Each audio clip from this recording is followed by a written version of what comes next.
Bienvenue dans le 30e épisode du podcast Il se confie, où tous les 15 jours, je partage une discussion plutôt intimiste avec un homme. Avant de vous présenter Noah, je tiens à remercier les 7 personnes qui ont choisi de faire un don mensuel pour soutenir le podcast comme ils le feraient pour Netflix ou Spotify. Florence, Emma, Anne, Romane, David, Mélissa et Fabrice, ainsi que les 2 nouveaux dons PayPal de ce mois-ci. Merci aussi à Maggie et Audrey. Si vous souhaitez faire comme eux, vous pouvez me soutenir sur PayPal ou sur le compte Tipeee. Vous trouverez toutes les infos sur ilseconfie.com, le site du podcast. Dans ce nouvel épisode, je reçois donc Noah, que j'ai découvert sur une scène de stand-up à Paris, et je suis très contente qu'il ait accepté de participer. Âgé de 19 ans, il parle de sa virginité, de sa consommation de porno et de son abonnement à du porno féministe, ou plutôt éthique, comme il préfère le dire. Nous abordons plein d'autres sujets passionnants. Noah est originaire de Lille. J'aime beaucoup cet épisode, qui durait presque 3 heures avant que je ne passe des heures sur le montage pour le rendre un peu plus compact. Bonne écoute. Bonjour Noah. Bonjour Mélanie, ça va? Ouais, ça va. T'es le plus jeune de mes invités depuis le début du podcast. Ok, cool. Je crois, j'avais même pas regardé avant d'enregistrer. Je crois que c'est le plus jeune, c'est 24. Ok. Mais en tout cas, voilà. Donc, t'as 19 ans. Ouais, j'ai 19 ans. C'est moi qui t'ai proposé de venir parce que j'ai assisté à une scène ouverte de stand-up et j'ai adoré ton propos. Merci beaucoup, c'est super sympa. Ça me fait très plaisir d'être ici. Et c'est surtout que moi, ça me fait plaisir que t'aies accepté. Parce que c'était pas... Quand j'ai envoyé le message, je me suis dit, peut-être pas... Mais c'était la première fois qu'on me proposait de faire un podcast, donc je me suis dit, génial, je vais faire un podcast, c'est tellement cool. Non, mais en vrai, c'est cool de discuter pendant longtemps. En plus, j'ai écouté l'épisode avec Julien, et j'ai bien aimé Julien... qu'on embrasse. Non, tu le connais à la base? Non, mais on s'est déjà vu dans des scènes un peu. Okay. Mais j'ai écouté l'épisode et j'ai bien aimé. Donc, ouais. Gros succès sur l'épisode de Julien. Ouais. Et on a un peu. Il va être dans les meilleures écoutes dans le top 5, j'imagine, des épisodes. Et d'ailleurs, sur Instagram, n'hésitez pas à parler aux auditeurs, mais qu'ils laissent un commentaire, parce qu'il y a eu beaucoup de commentaires. Je crois que c'est celui qui a eu le plus de commentaires sur Instagram, ouais. Tellement je crois qu'ils ont tous dit c'est mon préféré, c'est mon préféré. Cool, voilà, bon, bref, donc je vais inviter plus de stand-uppers. Alors, pourquoi je t'ai invité ? On va aller direct dans le vif du sujet. C'est d'abord parce que tu parles de porno féministe. Un peu, ouais. Ouais, je parle de porno éthique, ouais, porno féministe, porno éthique. Tu dis éthique, ouais, c'est vrai que tu dis éthique. Je dis éthique, ouais. Parce que tu fais une différence. Non, pas trop. Enfin, dans ma tête, pour moi, je pense que c'est à peu près. Je pense que du porno éthique, c'est du porno féministe. Oui, ouais. Mais enfin, ça doit être du porno féministe. Mais je fais une différence dans le sketch. Je dis porno éthique parce que je pense que porno féministe, j'ai pas envie que les gens ils confondent tout. Enfin, tu vois, quand tu parles à un public assez large, t'as pas envie de devoir expliquer forcément en quoi c'est féministe. Donc, je préfère un peu prendre cette porte éthique. Plus général, j'ai pas envie de braquer certaines personnes parce que c'est vrai que parfois je pense que tu peux braquer, pas forcément, tu vois, dans le sens où les gens vont se dire il a dit féministe, on l'aime pas, mais plus dans le sens où il a dit féministe, ça crée un petit froid. Non, du coup on va peut-être être moins ouvert pour rire. Tu vois ce que je veux dire ? C'est marrant, comme si il y a beaucoup de podcasts féministes qui essaient de justement dire mais en fait la féministe qu'on voit des années 70 ou des années 80, c'est plus du tout la féministe d'aujourd'hui et que c'est pas un gros mot en fait. Ouais, bien sûr, c'est sûr que c'est pas du tout un gros mot, mais mais moi, alors du coup, la question, parce que moi j'ai demandé aux auditeurs, j'ai dit que tu allais venir, hein, j'ai décrit un peu de quoi on allait parler. Et alors, il y a un homme qui m'a demandé... alors, je vais lire exactement sa question. Vas-y. Comment tu as su que le porno était problématique par rapport aux autres types de porno comme Pornhub ou YouPorn?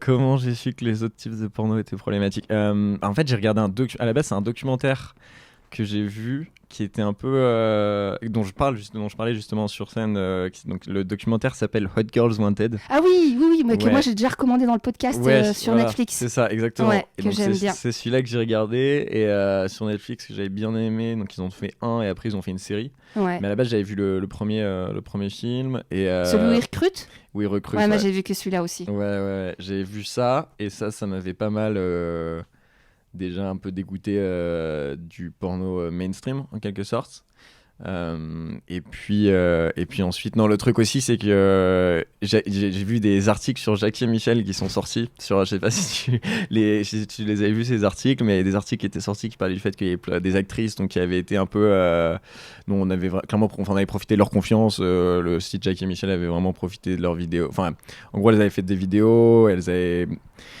elles avaient pas tout à fait compris Le concept. le concept. Et puis Jacques et Michel, en gros, je sais plus si c'était une question ils les avaient mal rémunérés ou ils avaient utilisé les vidéos sans leur consentement total ou bien ils les ont exploités plus que ce qu'ils avaient moi dit. j'avais lu que apparemment, bon déjà les mecs c'est gratuit. Ouais. Ceux qui veulent participer à un Jackie et Michel. Oui. Ah bon, ok. Ouais, je savais crois. pas ça. Okay. Enfin, ils viennent avec leur matos. Ok. Genre, t'es une meuf, tu veux faire un Jackie et Michel. Dans le fantasme, dans le concept, ce qu'ils disent, c'est que t'es une nana, tu veux faire un Jackie et Michel. Donc, alors attends, on va quand même préciser parce que il y a pas longtemps, j'ai appris à une copine qu'est-ce que c'était que Jackie et Michel. D'ailleurs, elle va se reconnaître parce qu'elle écoute le podcast. Ça l'a aidé il y a pas longtemps en vacances en Suisse. Mais alors, Jackie et Michel, c'est français, c'est un gros succès du porno français. C'est deux gars. Enfin, on croit que il y en a qui doutent du fait qu'il y ait deux gars. Je pense que c'est un couple à la base. Il me semble que non, je pense que. Moi, je crois qu'il y a qu'un mec et. Je pensais que la femme c'était Jackie et l'homme c'était Michel et que c'était un couple. Enfin, mais bon, après en même temps c'est une légende. Je pense. Bref, ça reste un site porno, un peu. Voilà, après, soi-disant, les meufs elles appellent, l'équipe de Jackie et Michel débarque chez eux avec ce qu'on veut, selon ce qu'on veut faire, et elles sont vaguement rémunérées, quelques centaines d'euros par épisode, et surtout, la marque de fabrique, c'est qu'à la fin, il y a le mec qui filme qui dit on dit merci qui et dit merci Jackie et Michel. Voilà, il y a des bières, il y a plein de produits dérivés, c'est un gros coup marketing et ça marche bien. Bref, pour l'anecdote, j'ai travaillé avec quelqu'un qui bosse chez eux. Ah ouais. Bon, bref, chacun son réseau. Donc j'ai un peu les off. Il paraît que c'est pas cool de gérer la page Facebook de Ah bon, Jackie j'imagine, j'ai pas envie d'imaginer ça. Wow. C'est que dès 9h du matin, on reçoit des vidéos en mode casting. C'est horrible. Regardez ce que je suis capable de faire. Regardez la taille de ma bite. Bon, bref.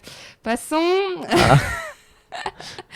Donc, on en était sur le documentaire Netflix. Oui, de Hot Girls Wanted. Et l'article de Jackie Michel. Oui, en fait, j'avais vu les deux. Et puis même juste en général, j'étais un peu dégoûté. C'était ça, et puis en même temps, ça faisait un petit moment. Enfin, même si je regardais beaucoup de porno mainstream, je le regardais tout en ayant conscience du fait que ça me dégoûtait un peu en même temps.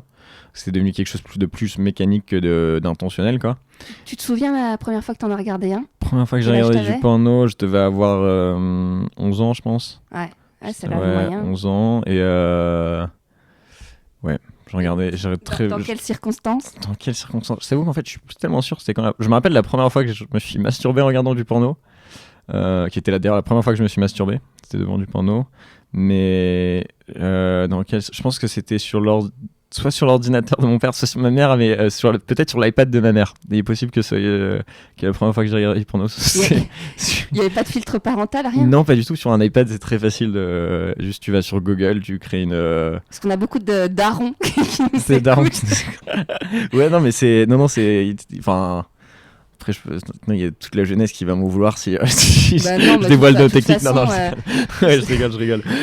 Les parents savent d'où ils viennent, non ? Ouais, bien sûr. Mais la seule différence, c'est que c'était pas aussi accessible. En faisant ma vieille, on en parle souvent dans les épisodes, mais moi, il y avait pas Internet quand j'étais en âge de me masturber, dans les débuts de la masturbation. Et du coup, nous, on était plus dans le deal des cassettes vidéo. Et après, il y a eu les DVD. Ouais, bah oui. Pour moi, j'ai toujours un peu cru que pour se masturber, il fallait regarder du porno, quoi. Enfin, c'était un peu. Enfin, moi, pendant de nombreuses années, je pense que je me masturbais pas sans regarder du porno, quoi. Ouais, mais je pense que de toute façon, t'es pas un cas isolé. Hein. Même encore aujourd'hui, il y a des adultes qui se masturbent pas autrement. Hein. J'ai eu plein de fois la discussion avec des potes sur le. Parce que moi, perso, j'en ai pas besoin. C'est tout mon imaginaire qui fait le taf. Et du coup, souvent, on en discute. Mais sérieux, t'as pas besoin de. Je dis, non, au contraire, tu projettes des choses. Mais bon. Après, il paraît que vous, au niveau du cerveau, vous êtes plus visuel. Ouais, au niveau de la stimulation, je sais pas. Franchement, j'en ai aucune idée. Je sais pas. J'ai du mal à généraliser le cerveau des hommes. Après, voilà, c'est aussi la construction de la société. C'est-à-dire peut-être que depuis tout petit, selon la culture pop que tu consommes, les films, peut-être que tu te formates à une stimulation visuelle. Ouais, c'est vrai. Bah, c'est vrai qu'en général, tous les personnages, par exemple, féminins, dans des relations romantiques, par exemple, dans les films et tout, c'est vrai que le personnage féminin est souvent plus sexualisé que sexualisé de manière physique que le personnage masculin qui risque d'être plus sexualisé peut-être d'autres manières, quoi. Puis tu vois, quand on va te mettre une série, même Netflix, un truc machin, quand le mec il a le coup de foudre, moi j'en regardais il y a pas longtemps sur une nana, tout de suite on va faire un gros plan sur son décolleté, ses fesses, ses yeux, machin, mais on va pas mettre en avant le fait qu'elle t'a stimulé intellectuellement, quoi. Ouais, c'est sûr. Ouais. Alors, comment t'as choisi ta plateforme ? Comment j'ai choisi ma plateforme ? Alors, je pense qu'ils en parlent dans Lust Cinema. Ils en parlent dans Hot Girls Wanted, je pense. Soit, je sais plus s'ils en parlent dans le film. Ah, ils interviewent même, peut-être. Ils interviewent Erika Lust, la fondatrice du site, ouais. La big boss du porno féministe. C'est ça. Depuis, il y en a eu plein d'autres. Ouais. Il y a même Ovidie, en réalisatrice française, qui a fait des... Et qui a des vidéos disponibles, d'ailleurs, sur Lust Cinema. C'est drôle. Ah ouais ? Ouais, c'est vrai. D'accord, bon c'est bien, en plus c'est consommé français. Ouais. Circuit court. La belle rouge, ouais. Non, et ouais, non, c'était donc je sais plus si c'est dans le film Hot Girls Wanted ou dans la série Hot Girls Wanted qui a été faite, qui est aussi disponible sur Netflix. Et je pense qu'ils ont un épisode entier sur Erika Lust, et je me demande si dans le film ils ont pas un petit passage sur Lust, son site. Donc ouais, c'est comme ça que j'en ai entendu parler.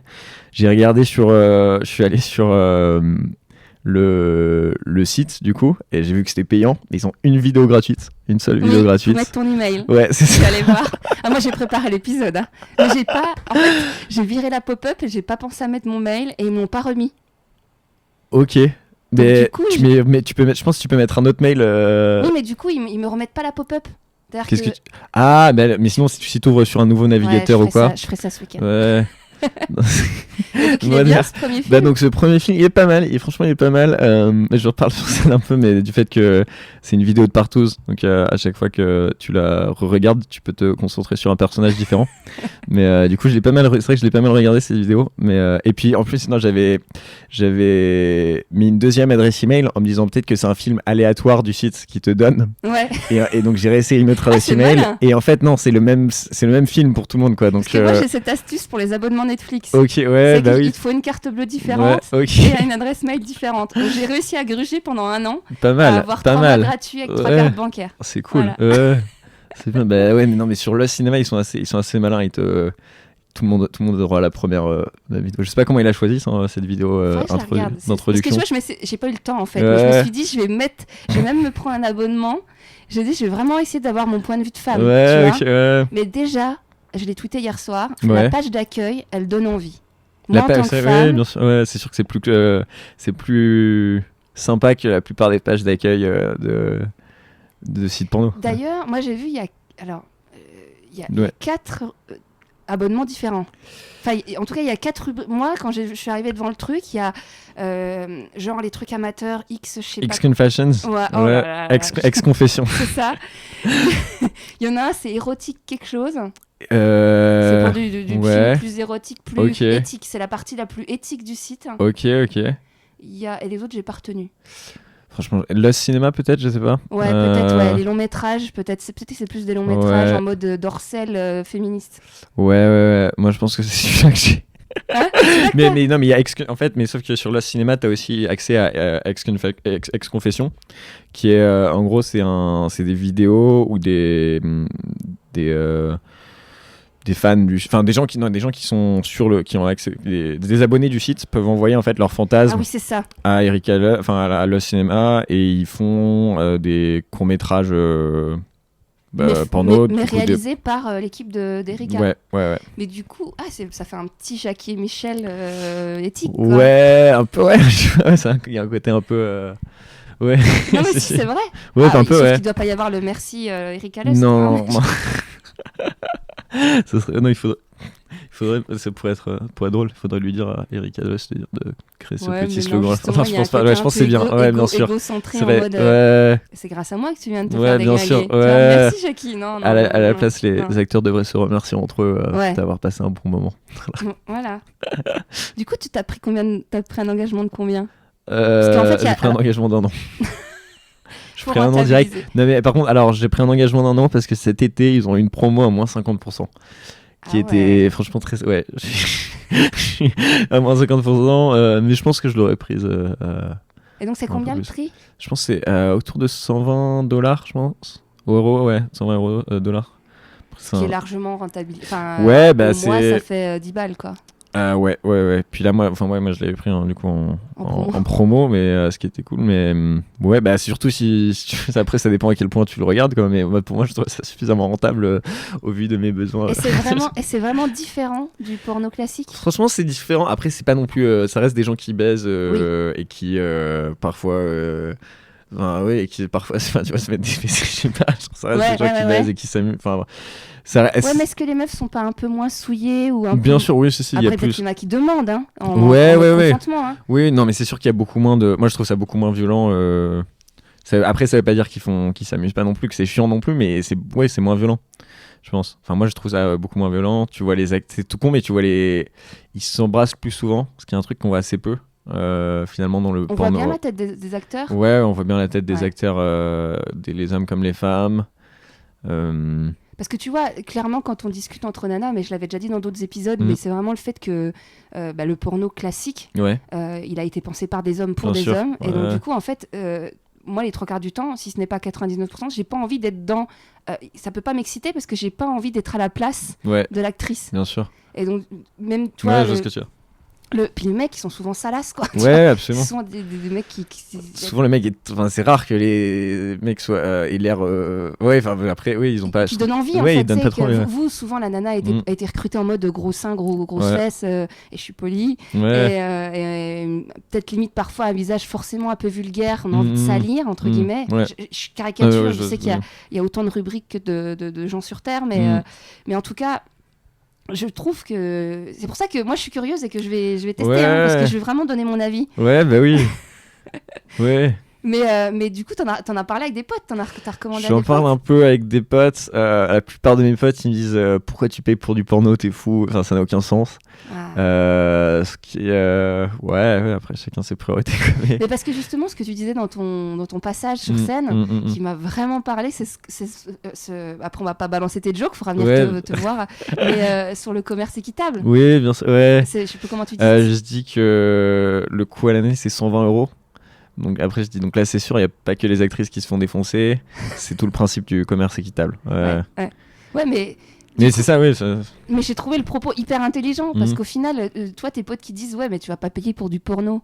Sauf qu'à un moment donné, c'est comme quand tu achètes un truc chez H&M à 5 balles, c'est sûr. alors que ça coûte 15 balles si c'est made in France. Mais en fait, derrière, c'est que tu as des gamins qui sont exploités et que ça a pollué. Et là, tu as ton porno que tu n'as pas payé. Derrière, tu as une nana qui a peut-être été forcée, qui a peut-être été qui a fait 8 pornos dans la journée, qui est au bout de sa vie, mais qui dans des conditions hygiéniques atroces, quoi.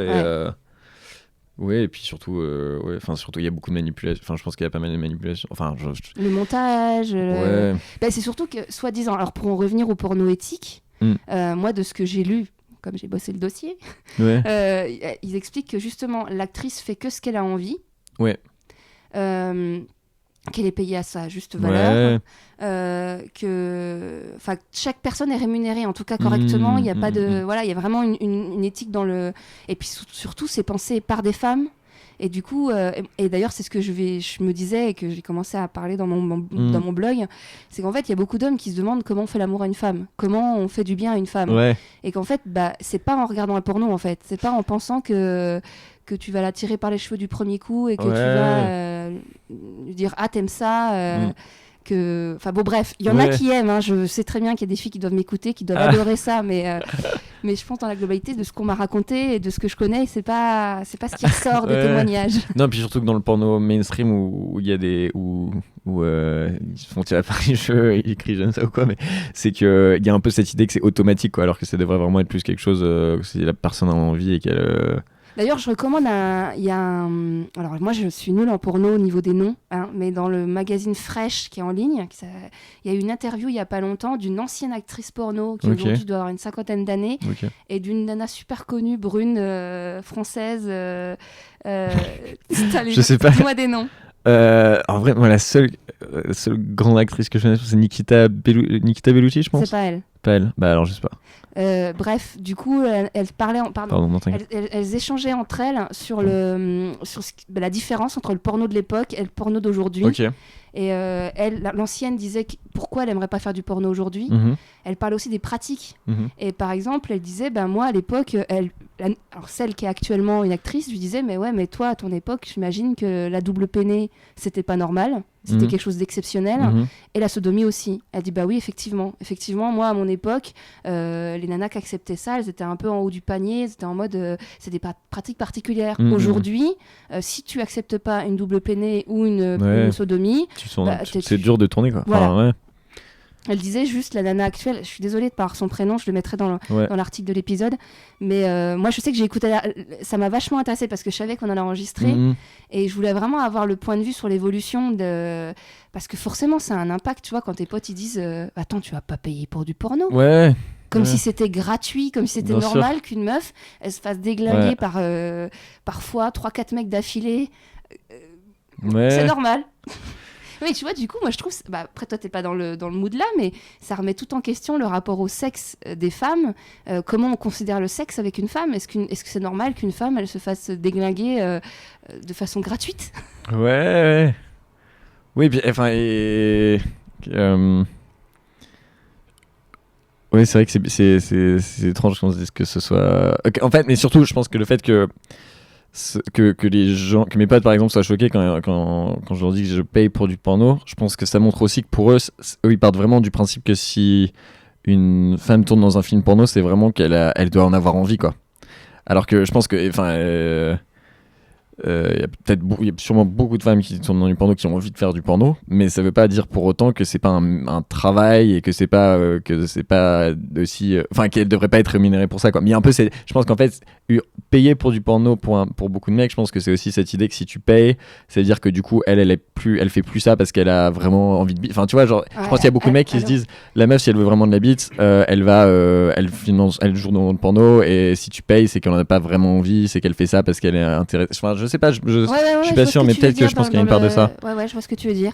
Mais du coup, ça, alors que quand on lit les articles sur Jackie et Michel, on se rend compte que les trois quarts des nanas, c'est des nanas qui arrivent pas à remplir leur frigo, en fait. Ouais, c'est ça. Elles vont sur Jackie et Michel pour gagner une centaine d'euros pour pouvoir donner à bouffer leur gosse, quoi. Et puis après on leur donne des faux métiers ou des faux faux noms, et puis on donne l'impression qu'on les a trouvés sur le coin de la rue et qu'elles avaient absolument vraiment envie de tourner dans un porno. Ah, puis moi je vois bien en province, quand j'ai découvert il y a quelques années Jackie et Michel, mes potes de province, ils étaient à fond en disant mais regarde, il y a l'instit qui habite à 30 bornes là, de chez nous, du village machin, mais si tu la connais, ou la boulangère, ou je sais pas quoi, dans le fantasme.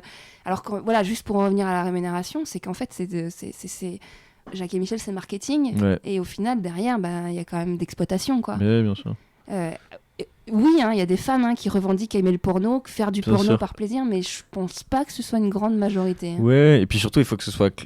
il faut juste qu'il y ait de la communication autour de ça, parce que je pense qu'il y a beaucoup de mecs... je pense quand ils regardent du porno... Enfin... Quand tu regardes du porno, on a souvent l'impression que c'est juste inévitable et qu'il n'y a qu'une seule manière de baiser. Ouais. Non mais c'est pour ça que je voulais faire l'épisode, parce que du coup je trouve on l'a abordé, je crois même avec Valentin, avec 2-3 personnes, on a abordé le porno féministe à plusieurs reprises, mais personne n'était abonné. Il y en a qui en parlaient, mais personne n'avait franchi le cap. Mais c'est pour ça que c'est intéressant, parce que il est largement, comme tu dis sur ton spectacle et tu as dit tout à l'heure, c'est largement rentabilisé au bout d'un moment. Ouais, moi je trouve, après, je sais pas, perso, je fume pas, je bois pas de café, donc tu vois, c'est des coups que pour d'autres gens, ce serait, moi je me dis... Ouais, mais regarde, quand tu prends un abonnement, je sais pas, je sais plus les prix, mais Spotify, c'est combien par mois ? Spotify, ça doit être, je pense, enfin pour les étudiants, ça doit être 5-6 euros par mois. Il n'y a pas de tarif étudiant sur Eric Alès ? Non, pas encore, je pense pas. Parce que ce qu'on n'a pas dit encore, c'est que tu dis aussi sur scène que t'es vierge. Oui, bien sûr. Je sais pas comment on dit, parce que j'ai vu sur ton Instagram, tu disais ça y est, sur scène, j'ai parlé du fait que j'étais puceau. Et du coup, en fait, tu te construis avec ça aussi au final. Ouais, c'est sûr, en partie, ouais. Mais t'écoutes, tu te renseignes un peu autrement, t'essaies de trouver des je parle beaucoup avec mes amis qui ont des vies enfin qui sont sexuellement très actifs, tant mieux pour eux. Mais non, oui, je parle avec mes amis, j'ai une famille assez ouverte aussi, donc je parle avec ma sœur qui, elle, en l'occurrence, c'est toujours pucelle, mais on parle quand même mais Elle a quel âge ? elle a 22 ans. Ouais. Et Parce que pour info, j'ai regardé avant que tu arrives. oui, La moyenne en France, c'est 17 ans,4 ok, pour les mecs ok, et c'est 17 ans,6 pour les pour les femmes. femmes. Ouais, Et par contre, ce qu'ils expliquent en sociologie, juste pour Ok. c'est important, ils expliquent que chez les hommes, ils ressentent 30% de fois plus la pression au sujet de leur virginité. Pour les femmes, c'est 20%. ok, Voilà. Et donc, justement, j'ai une question vas-y. d'une auditrice Ok. qui dit est-ce que justement tu ressens la pression par rapport aux potes ? Est-ce qu'ils te font chier avec ça sur le fait que tu sois encore puceau ? Mais moi, je la ressens plus trop la pression parce que Tu t'en fous ? maintenant, je suis très à l'aise. Enfin, maintenant, en fait, depuis que j'en parle sur scène, je suis très à l'aise avec. Mais même un peu ce qui m'a donné envie d'en parler. Enfin, pour pouvoir en parler sur scène, à la base, j'y étais déjà. J'ai réussi à apprendre. Enfin, j'ai appris à être à l'aise avec tout seul, déjà, sans en parler sur scène. Parce que j'ai des potes qui sont assez. Avec qui je peux en parler très facilement, et mes potes Qui sont puceaux aussi ? Non. Enfin, si, j'en ai qui sont puceaux, mais pas beaucoup. J'en ai quelques potes qui sont toujours puceaux. Mais puis aussi, juste parce que j'ai l'impression d'avoir des potes assez ouverts là-dessus. Mais je pense que je choisis aussi mes amis en fonction de comment je me sens à l'aise avec eux, quoi. Donc, je suis assez intentionnel dans les gens avec qui j'ai envie d'être ami. Et c'est vrai qu'il y a des gens avec qui je sens que si je parlais beaucoup si tu traînes avec eux ? si je traînais avec eux, je me sentirais clairement moins oui, mais je sentirais plus une pression de plus être puceau. Mais c'est pour ça aussi que je suis pas forcément leurs amis de la même manière, quoi.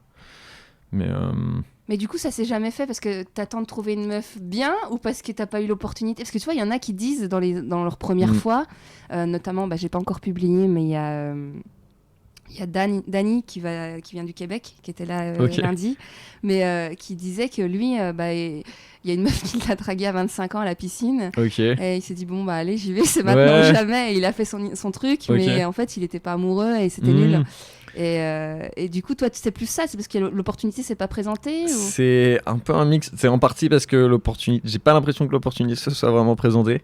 Tu la cherches pas forcément. Et en même temps, j'ai l'impression que je la cherche pas forcément parce que je pense que je suis mal à l'aise avec le fait de la chercher. Même si parfois il y a des moments où j'aimerais bien peut-être plus la chercher.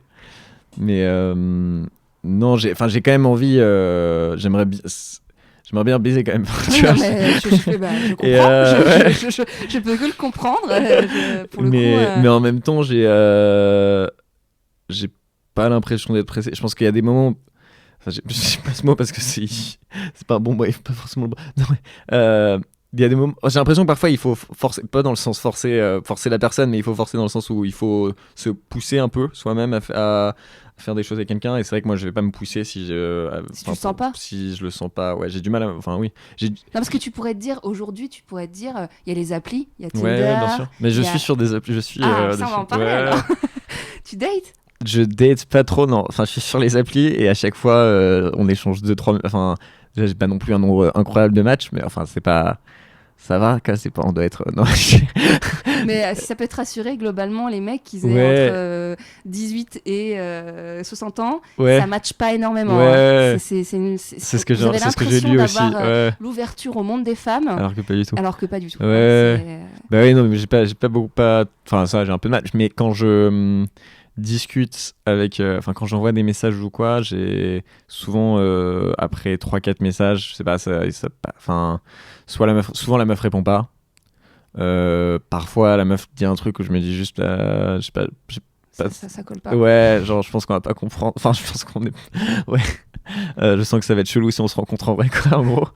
T'inquiète, ça me le fait souvent.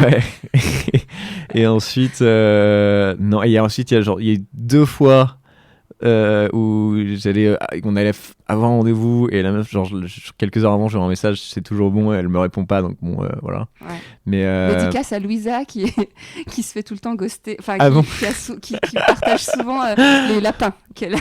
Qui partage les lapins qu'elle a sur Tinder. Ouais. C'est sa manière sur de. Les applis, non, mais elle en parle ouvertement, notamment dans. Ah, c'est lapins. Ah, je pensais que tu disais qu'elle publiait des photos de ses lapins sur. Non. C'est pas du tout ce que t'es en train de dire. Mais elle parle souvent sur les réseaux sociaux de mecs qui lui mettent des lapins. Okay. Ouais, désolé.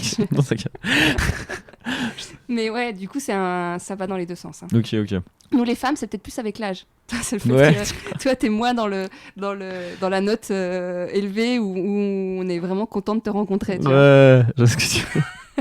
Mais du coup, je rejoins sur... parce qu'en fait, ce qui est marrant, c'est que souvent, les mecs, par exemple, qui ont parlé dans le micro, qui ont 25 ans ou 23 ans, Ok. quand je leur dis, notamment Julien, il disait Ouais. qu'il mettait pas les meufs en dessous de 20 ans, je crois. Ouais, je me Parce qu'il rappelle. disait qu'il les trouvait trop jeunes Ouais. en dessous de 20 ans. Ouais. Toi, du coup, tu sais quoi ta fourchette? Ma fourchette, moi je mets 18, 22. Ah ouais? Ouais. Tu vas pas plus loin? Non, parce que je pense que quelqu'un de 23 ans. Non, mais 30 ans. J'en ai 38, hein, donc c'est pas pour moi. Hein. Justement. Non, mais 30 ans, je pense que quelqu'un de 30 ans ne serait pas. Enfin, moi, dans la théorie, je serais pas contre, mais je pense pas. Enfin, je pense que si une femme de 30 ans a envie de se taper un mec de 19 ans, je pense pas être l'idéal du mec de 19 ans qui a envie de se taper. Parce que je pense que si tu cherches la jeunesse, c'est que tu cherches une certaine fougue, une certaine. Enfin, moi, c'est tout con, mais je fais pas de sport, tu vois, je fais pas du tout de sport. Oui, mais tu pourrais être surpris au lit d'être sportif. Je sais pas, tu vois, c'est le genre de truc que je saurais pas tant que je suis pas. Oui, tu vois. Ouais. Mais après, il y a un début, il y a un démarrage. Ouais, mais justement, je pense pas que. Enfin, j'ai du mal à croire que. Les gens qui sont vraiment figure-toi attirés. qu'il y a chez les trentenaires, femmes, ouais. De plus en plus, parce que tu vois, on en revient souvent, on le dit souvent dans le Ouais. podcast, mais souvent dans la culture, toi, Vincent Cassel, il a rencontré sa nana, je cite souvent un exemple qui a 19 ans, ça choque personne. Ouais, Au contraire, c'est stylé. Ouais. Tu vois, c'est stylé, il a une pire meuf. Ça le rend super cool aux yeux de beaucoup de gens maintenant. Et alors qu'il avait quand même Monica Bellucci, je sais, je me répète, mais quand même, c'est ouf. Et donc, ça ne choque personne. Par contre, tu vois, dans la construction des hommes, alors il y a des mecs qui veulent de la MILF, ça on le dit. mais je là, on a un peu parlé, non? Mais du coup, tu vois, c'est marrant, c'est bien enfin, que tu dises que tu t'arrêtes à 22, parce qu'en fait... moi, en tout cas, tu vois, récemment, là, j'ai regardé il y a 2-3 jours, il y a une série qui s'appelle Home for Christmas sur Netflix, qui est trop bien. Oui, c'est une série norvégienne. Ok, ouais. Je l'ai pas encore vue, mais ça a l'air sympa. Ouais, c'est trop bien. Moi, je l'ai défoncé en une nuit. et en fait, la nana a 32 ans. Et pour pas spoiler, mais à un moment donné, elle sort avec un mec qu'elle a daté qui a 19 ans. Ok. Et ben en fait, c'est qu'on s'est dit entre copines, ça te vend tellement bien le fait de dater des mecs de 19 ans. Ouais. Qu'en fait, ouais. non mais vraiment, que du coup, moi j'ai des copines qui ont augmenté leur fourchette, qui ont baissé la fourchette d'âge. Peut-être pas jusqu'à 19, mais qui ont été au moins jusqu'à 20. Ouais. Et que même dans la vraie vie, en fait, ça arrive de dater des gars de 20 ans. Ouais. Parce que selon l'apparence que tu as quand tu es dans les bars, etc., tu peux te retrouver à discuter avec un mec de 20 balais. Et en fait, quand tu dis ton âge, sérieux, t'as cet âge-là ah ok. Alors, soit il y a ceux qui partent, soit il y a ceux qui disent ah, why not Donc voilà, du coup c'est intéressant de voir comment tu vois le truc. Mais moi, c'est plus que j'y pense pas, parce que j'ai du mal à croire vraiment que je serais attirant pour. J'ai dans le doute. Mais dans le doute, franchement, mais. Il y a vraiment des... Enfin, moi, j'ai un peu cette idée qu'il y a que des gens en dessous de 25 ans sur Tinder. C'est sûr, je sais que c'est totalement faux, je sais. Mais j'ai un peu cette idée que... Ouais, non, j'ai clairement cette idée dans tous les cas. Ouais, c'est marrant. Non, mais parce que par exemple, pour revenir à l'âge, il y a Madonna qui est encore qui vient de s'afficher avec un mec de 26 balais. Ok. Elle en a, je sais plus, elle en a combien maintenant 60, 70 je sais pas combien elle a. Ouais. Mais donc, du coup, tu vois, alors déjà, moi, même si je trouve ça un peu extrême, je trouve ça cool. Les meufs qui sont un peu connues. Sortent avec des mecs beaucoup plus jeunes. Ça commence à changer un peu les mentalités. Pourquoi pas Ouais, pourquoi pas, ouais. Pas que je veuille faire de la propagande pour non. Mais voilà, c'est bien que tout le monde s'ouvre à tout. Et... Ouais. Non, je suis d'accord. Oui, non, mais de toute façon, je trouve ça... Si les gens veulent faire ça, c'est très... Après, c'est plus que moi, mais même... je pense pas être assez mature, quoi. Il faut une certaine maturité pour... Peut-être qu'il y a des meufs qui ont envie d'initier. Ouais, mais c'est... T'imagines, t'apprendrais plein de choses en 2-3 fois. Ouais, non, c'est sûr. C'est pas ce que tu recherches, mais... Si, pourquoi pas... Enfin, non, c'est pas quelque chose que je recherche, mais c'est pas non plus quelque chose auquel je serais fermé, mais... je sais pas, j'ai l'impression que... j'ai du mal à voir comment ça pourrait... tu vois, comment je pourrais forcément connecter de cette manière-là avec quelqu'un qui n'est pas très proche de mon âge. C'est peut-être encore ma mentalité d'enfant, tu sais, parce que quand t'es enfant, quand tu vois des gens qui sortent qui ont 3 ans de plus, par exemple, si t'as 14 ans, t'as un pote de 14 ans qui sort avec une meuf de 17 ans, tu te dis ouais mais comment il fait, ou genre une pote de 14 ans qui sort avec un mec de 17 ans, tu te dis mais c'est fou, c'est dingue. Donc moi je pense que je suis encore un peu là-dedans, enfin tu vois si Putain c'est clair, puis tu sais quoi, c'est ce que je me dis quand je t'écoute parler, ouais ça, je me dis putain, et ça c'est un truc cliché que je voulais jamais dire dans ma vie, hein. Bien sûr. Mais on se voit pas vieillir quoi. C'est-à-dire que moi, ma vie là, je te jure, j'ai l'impression qu'elle s'arrête à 23 ans. Et c'est un truc de fou parce qu'en fait, tu te rends compte. Moi, c'est vrai, quand je repense quand j'avais 19 ans, il y a des mecs, je suis sortie avec des mecs de 28 ans quand j'avais 19 ans. Et c'est vrai, quand je rencontre maintenant avec mon regard, je trouve. Pourquoi pas en fait. Tu vois, je me dis, mais même maintenant que je vieillis et que je vois comment je vieillis et comment je vis à mon âge, et ben en fait, je me dis, ouais. Il y a des mecs de 25 avec qui je m'entends super bien quoi. Avec qui alors je dis pas qu'on achèterait une maison et qu'on ferait des bébés hein, mais il pourrait se passer des choses, je sais. Après non, le truc qui est un peu peut-être important de dire, c'est que non, moi mon père par exemple en ce moment il sort avec une femme de 32 ans et donc par exemple c'est enfin tu vois, si j'étais avec quelqu'un de je sais pas, même de 27-28 ans, je me dirais je serais avec une femme qui a à peu près le même âge que la meuf de mon père. C'est bizarre, tu vois, c'est chelou. Ouais, mais tu vois, les pères, ils se posent pas la question parce que par exemple, je crois que la fille de Vincent Cassel, je crois qu'elle a 17 ans. Ouais. Enfin, elle a guère moins que sa meuf. Et il y a plein d'exemples comme ça où Johnny Hallyday, toute sa vie, il s'est tapé des meufs plus jeunes que lui. Et Laetitia, je crois qu'elle a le même âge que sa fille Laura Smet. Non, c'est sûr que les pères se posent pas la question. Et tu vois, c'est intéressant ce rapport à l'âge. Ouais, c'est sûr. Julien, il parlait d'Instagram pour pécho. Ouais. Tu veux dire pour les humoristes spécifiques, il parlait d'Instagram pour les humoristes je pense pas, parce que moi, de ce que j'entends autour de moi, il y a des potes qui sont pas humoristes. Et apparemment, Instagram, c'est pratique parce que t'as plein de photos sur les profils. Ouais. Mais toi, j'ai pas plein de photos sur mon profil, j'ai 2 photos. Ça, c'est vrai. On ferait qu'on parle niveau communication. Ouais, je sais. Ouais. Mais ça, c'est mon Instagram. Enfin pour le stand-up pro et après j'ai un Instagram perso mais que j'alimente pas trop non plus, enfin je dois avoir tu vois peut-être 20 photos mais c'est 20 photos depuis 2014 quoi. D'accord, donc c'est pas un média que tu utilises, une porte d'entrée pour parce pécho, que je pensais qu'à votre âge tu vois à la vingtaine ouais je sais pas, mais sur Instagram j'ai déjà reçu des messages après tu vois par exemple après des spectacles, enfin ou des scènes ouvertes, enfin je veux dire des soirées, des plateaux d'humour ou quoi, ça arrivait ça m'est arrivé de recevoir des messages en me demandant si j'avais envie de prendre un verre ou quoi. Ah ouais. Et ouais. C'est cool ça. Mais ouais, c'est cool. Ouais, non, c'est qu'en vrai, bah c'est sur le coup, c'est flatteur. Enfin, c'est flatteur. C'est un peu un ego boost, tu vois. Tu te dis, c'est cool. Ouais. Ils m'ont vu sur scène, ils se sont dit, ouais, il est cool, c'est cool. Enfin, c'est sympa. Mais non, mais après, non, quand je dis ça, j'ai dû recevoir 2-3 messages de meufs. Bah, c'est déjà bien. Ouais, ou alors pas forcément. Parce que tu fais ça que depuis 6 juillet. mois. Ouais, depuis juillet. Mais ouais, non, mais alors c'est pas directement je veux prendre un verre. Il y a une meuf qui m'a envoyé un message. Salut, j'ai adoré ton message. J'aimerais bien ça me ferait super plaisir de te revoir. 3 petits points sur scène, c'est avec le smiley, c'est le smiley un peu vicieux avec le sourire en coin là. Non, et par contre, il y a un mec qui m'a envoyé un message pour me demander si je voulais prendre un verre avec lui, parce que tu sais sur scène, je parle un peu du fait que en ce moment je questionne ma sexualité. Ouais.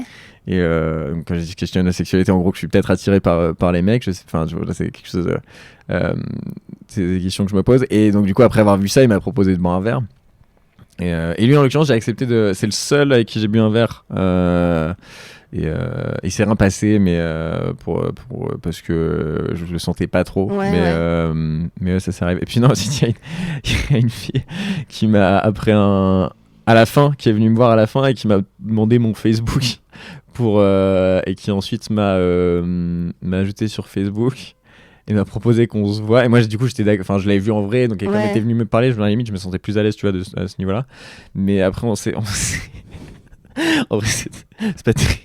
Non, en gros elle m'a demandé, donc j'ai demandé si elle voulait qu'on se voit le week-end qui arrivait. Elle m'a dit oui avec plaisir. Je lui ai dit, elle m'a demandé si je connaissais des endroits, donc ça c'était à Lille en gros, parce que j'ai de la famille à Lille et j'étais à Lille ce week-end là, et elle m'a demandé. Parce que je crois que je l'ai pas dit, mais t'es originaire de Lille. Ouais, je suis originaire de Lille, ouais.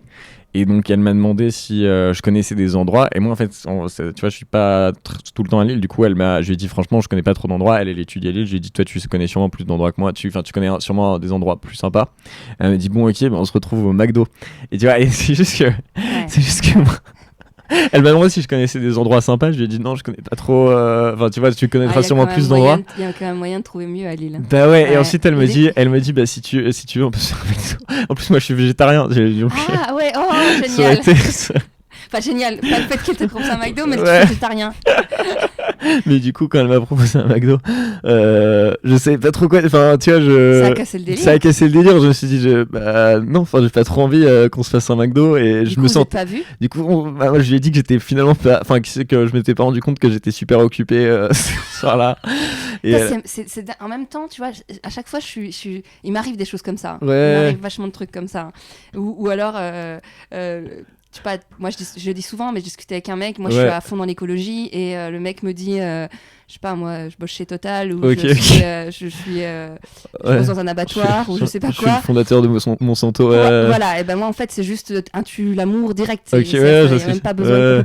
Je sais pas comment, ça fait un peu connasse, mais des fois j'ai juste envie de dire, ah bah là ça va pas être possible, je sais que c'est pas toi qui a créé Monsanto, mais en fait je peux pas rien qu'idée de parler avec toi en fait ça me après je pense mais en fait oui moi avec un peu de recul je me dis que c'était un peu radical de ma part. Tout le monde sait où sont les McDo dans les villes, donc après, ça se trouve peut-être que c'était ça l'idée, mais t'aurais peut-être pu limite lui dire on se donne rendez-vous devant le McDo et on marche et on verra. Ouais. Non, c'est vrai. Après, je me dis que je suis quand même c'était un peu un connard là-dessus parce qu'en plus, enfin, je trouve ça pas cool de juger les gens. Je veux dire, il y a plein de gens qui adorent le McDo qui sont des gens super. Enfin, tu vois, c'est totalement débile comme indicateur pour ensuite de se dire j'ai pas envie de voir cette personne. C'était un peu bête. Sur le coup, je pense que peut-être que derrière ça, je cachais aussi une petite part de malaise du fait que tu vois, je vais pas souvent sur des dates, voire même jamais, tu vois, donc peut-être que j'étais un peu malade, peut-être je me suis caché derrière ça, je me suis dit bon, en plus déjà que je suis un peu gêné avec le fait d'aller sur des dates, si j'en ai pas vraiment, si j'en ressens pas une forte envie là tout de suite, peut-être que ça va pas. Enfin, ça vaut peut-être pas le coup, quoi. Mais c'est vrai que après, je me suis dit, c'est un peu débile. Ouais, bah oui, c'est ça. Tu sais que vous êtes la génération qui baise moins que ses grands-parents. Ouais, j'ai vu dans les stats, en fait, c'est qu'entre Netflix, Internet, enfin, global, et le fait de croire que t'as toi dispo sur ton téléphone, mais en fait, non. Mais en fait, il se passe. Puis vu que. Il y a aussi le fait, moi, ce que je dis souvent pour contredire un peu tout ça, c'est que nos grands-parents, ils se mariaient super rapidement pour pouvoir baiser. Ouais, ok. Et donc après, ils étaient en couple, donc ils avaient quelque chose sous la main. Ouais. Voilà. Alors que nous, on prend le temps de trouver. Non, mais tu prends le temps de trouver la bonne personne, les bonnes personnes avec qui tu as envie de faire quelque chose, quoi. Ouais. Donc tu baises pas tout de suite au début, mais puis à l'inverse, il y en a qui baissent pour nous, certains qui vont baiser très tôt et qui vont multiplier les nanas et les mecs. Et voilà, donc c'est une moyenne. Hein. Mais non, je comprends l'histoire du McDo. Mais en même temps, je me dis qu'avec un peu de recul, je me dis que c'était pas. J'aurais pu. Parce qu'en vrai, j'aurais pu dire on se retrouve autre part. Enfin, peut-être qu'il se serait rien passé, ça aurait pas été cool, mais bon, j'aurais pu quand même. Parce que moi, je trouve ça cool en fait que la nana elle vienne te parler. Bah oui, non, c'est ça en plus, c'est super sympa. Tu vois, moi j'aurais plus l'impression que les gens font plus rien, c'est-à-dire qu'ils vont plus vers l'autre et qu'ils font tout en ligne sur Tinder, Appen, etc. C'est vrai que c'est cool qu'elle vienne me parler. Bah ouais, elle a un peu des couilles. Ouais, c'est sûr. Ouais, peut-être que je lui enverrai un message après. Écoute, il y a 3 mois, tu m'as proposé qu'on fasse un McDo. Ce soir, on se fait un quick. D'ailleurs, j'ai vu en avant-première, petit instant promo, j'ai vu en avant-première Selfie. Le film avec Blanche Gardin qui va sortir sur les réseaux sociaux, sur l'impact. Alors, c'est cynique. C'est très comment dire, ça critique beaucoup la société connectée, les réseaux sociaux, globalement. Parfois, en fait, moi, ils m'ont perdu. Je trouvais ça tellement juste que c'était pas drôle. Enfin, on sait pas si on doit rire ou se dire, mais dans la société dans laquelle on vit, quoi. Vraiment. Mais c'est plein de petits cours. En fait, c'est un enchaînement c'est un peu une chorale. Ils enchaînent les histoires. Moi, c'est un peu des vignettes, c'est ça ? C'est ça. Ouais, Il y a plusieurs scénaristes dans le même film. Mais en tout cas, il y a un passage sur le dating. et sur le rapport à l'apparence et pourquoi on date pas quelqu'un, pourquoi les a priori qu'on se met dans la tête. Hein. Enfin voilà, je recommande, même si j'ai pas trouvé que c'était le film du siècle. Ouais, c'est quand même intéressant. Ouais, il est intéressant à voir pour se poser des questions sur nous, notre rapport aux réseaux sociaux et au global des influenceurs. Ouais. C'est vachement, c'est bien pensé en tout cas. Bref, ça m'a fait penser à ça. Ouais. D'ailleurs, tu me disais que sur sur le cinéma. Ouais. Il y a un mec qui apprend à faire des cunis dans ses vidéos. Mais genre la meuf, il y a une meuf devant lui qui a les jambes écartées. Il y a une meuf qui a les jambes écartées, elle est détendue sur une sorte de lit, enfin sur un lit, un matelas, je sais pas.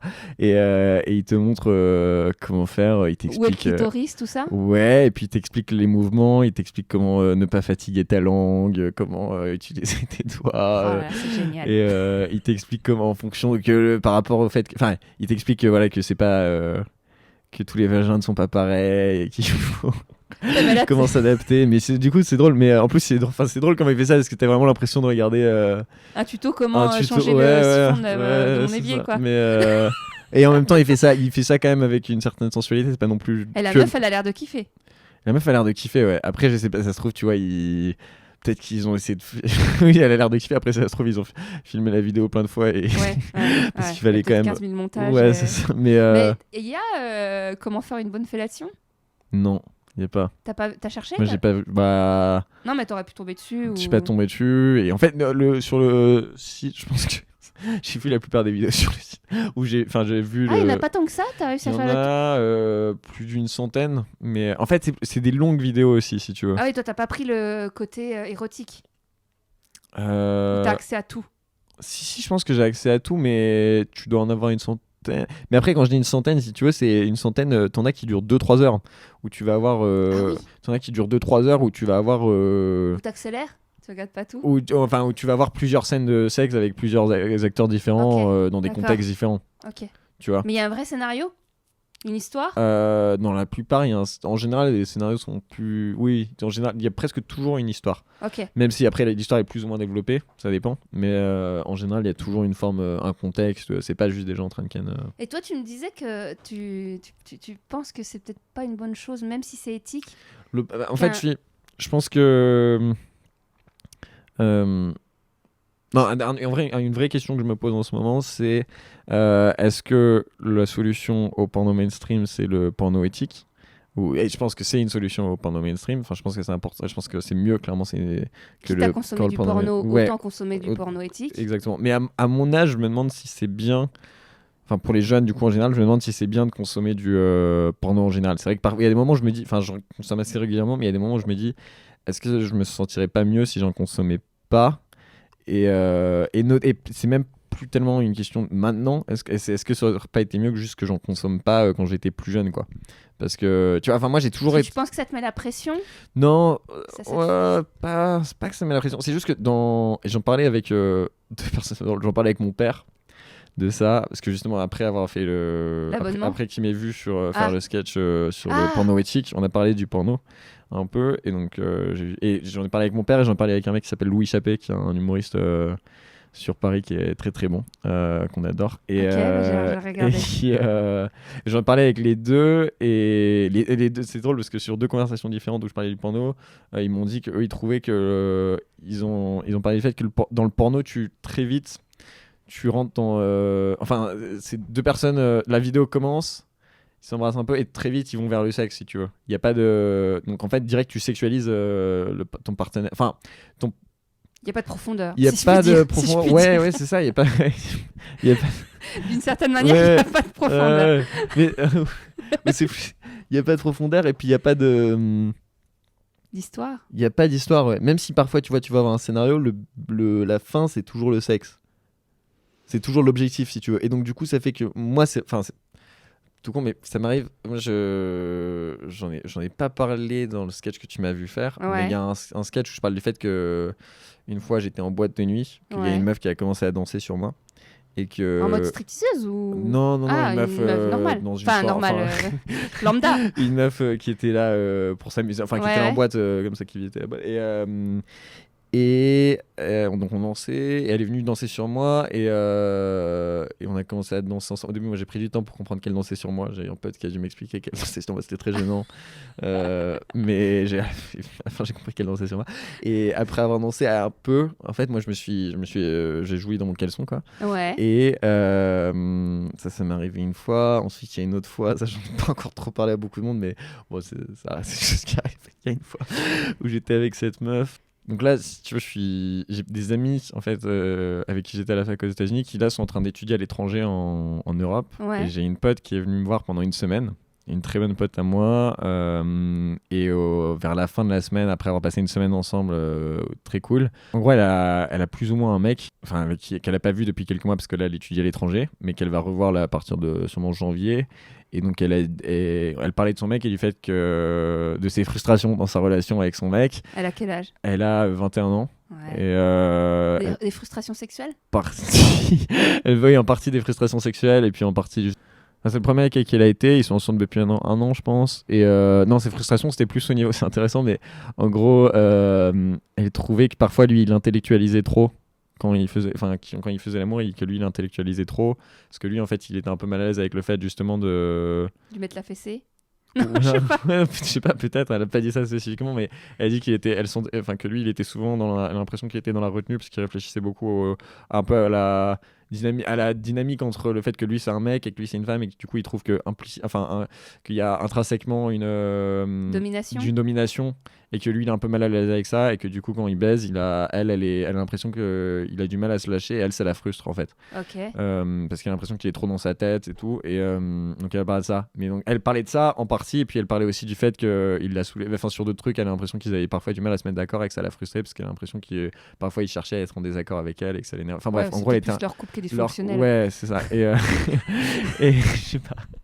Et du coup, mais tu vois, par contre, mais elle disait qu'elle appréciait déjà. Je précise que elle me disait, j'apprécie vraiment le fait qu'il pense à ça, au fait qu'il pense à sa place en tant que mec dans le couple. Enfin, parce qu'elle, tu vois, elle est aussi très féministe, elle est aussi très.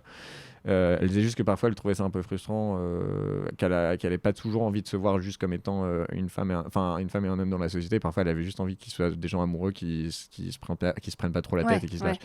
Mais du coup elle me parlait de tout ça, et puis elle me parlait de ses frustrations dans son couple, et moi c'était en fait, si tu veux, cette fille c'est une très bonne pote, et j'ai toujours eu un peu de genre dans le fond de ma tête, enfin à l'arrière de ma tête, dans une partie de mon crâne, que peut-être que ça me plairait potentiellement d'être avec cette meuf, parce que c'est une meuf, enfin tu vois, on y revient à l'amitié, on y revient, ouais, mais lui, elle justement c'est tu vois, peut-être une des potes avec qui, enfin c'est la plupart de mes potes vraiment, je pense que je les aime, tu vois, enfin je les aime de manière très platonique, et je me verrais pas je pense vraiment pas que je suis à peu près sûr qu'il se passerait généralement parce que j'en ai pas le désir, puis voilà, mais là en l'occurrence je me disais que ça se trouve un jour il y a le désir, et puis après avoir passé une semaine ensemble non-stop, en fait je me suis rendu compte que j'avais quand même des sentiments pour elle, parce que je pense qu'avant peut-être que si je me disais que j'étais pas vraiment, si elle me plaisait pas tant que ça, c'est parce que je pense que quand être avec quelqu'un de temps en temps, tu peux te dire peut-être que je l'aime bien dans ces contextes aussi, mais elle me plaît pas vraiment.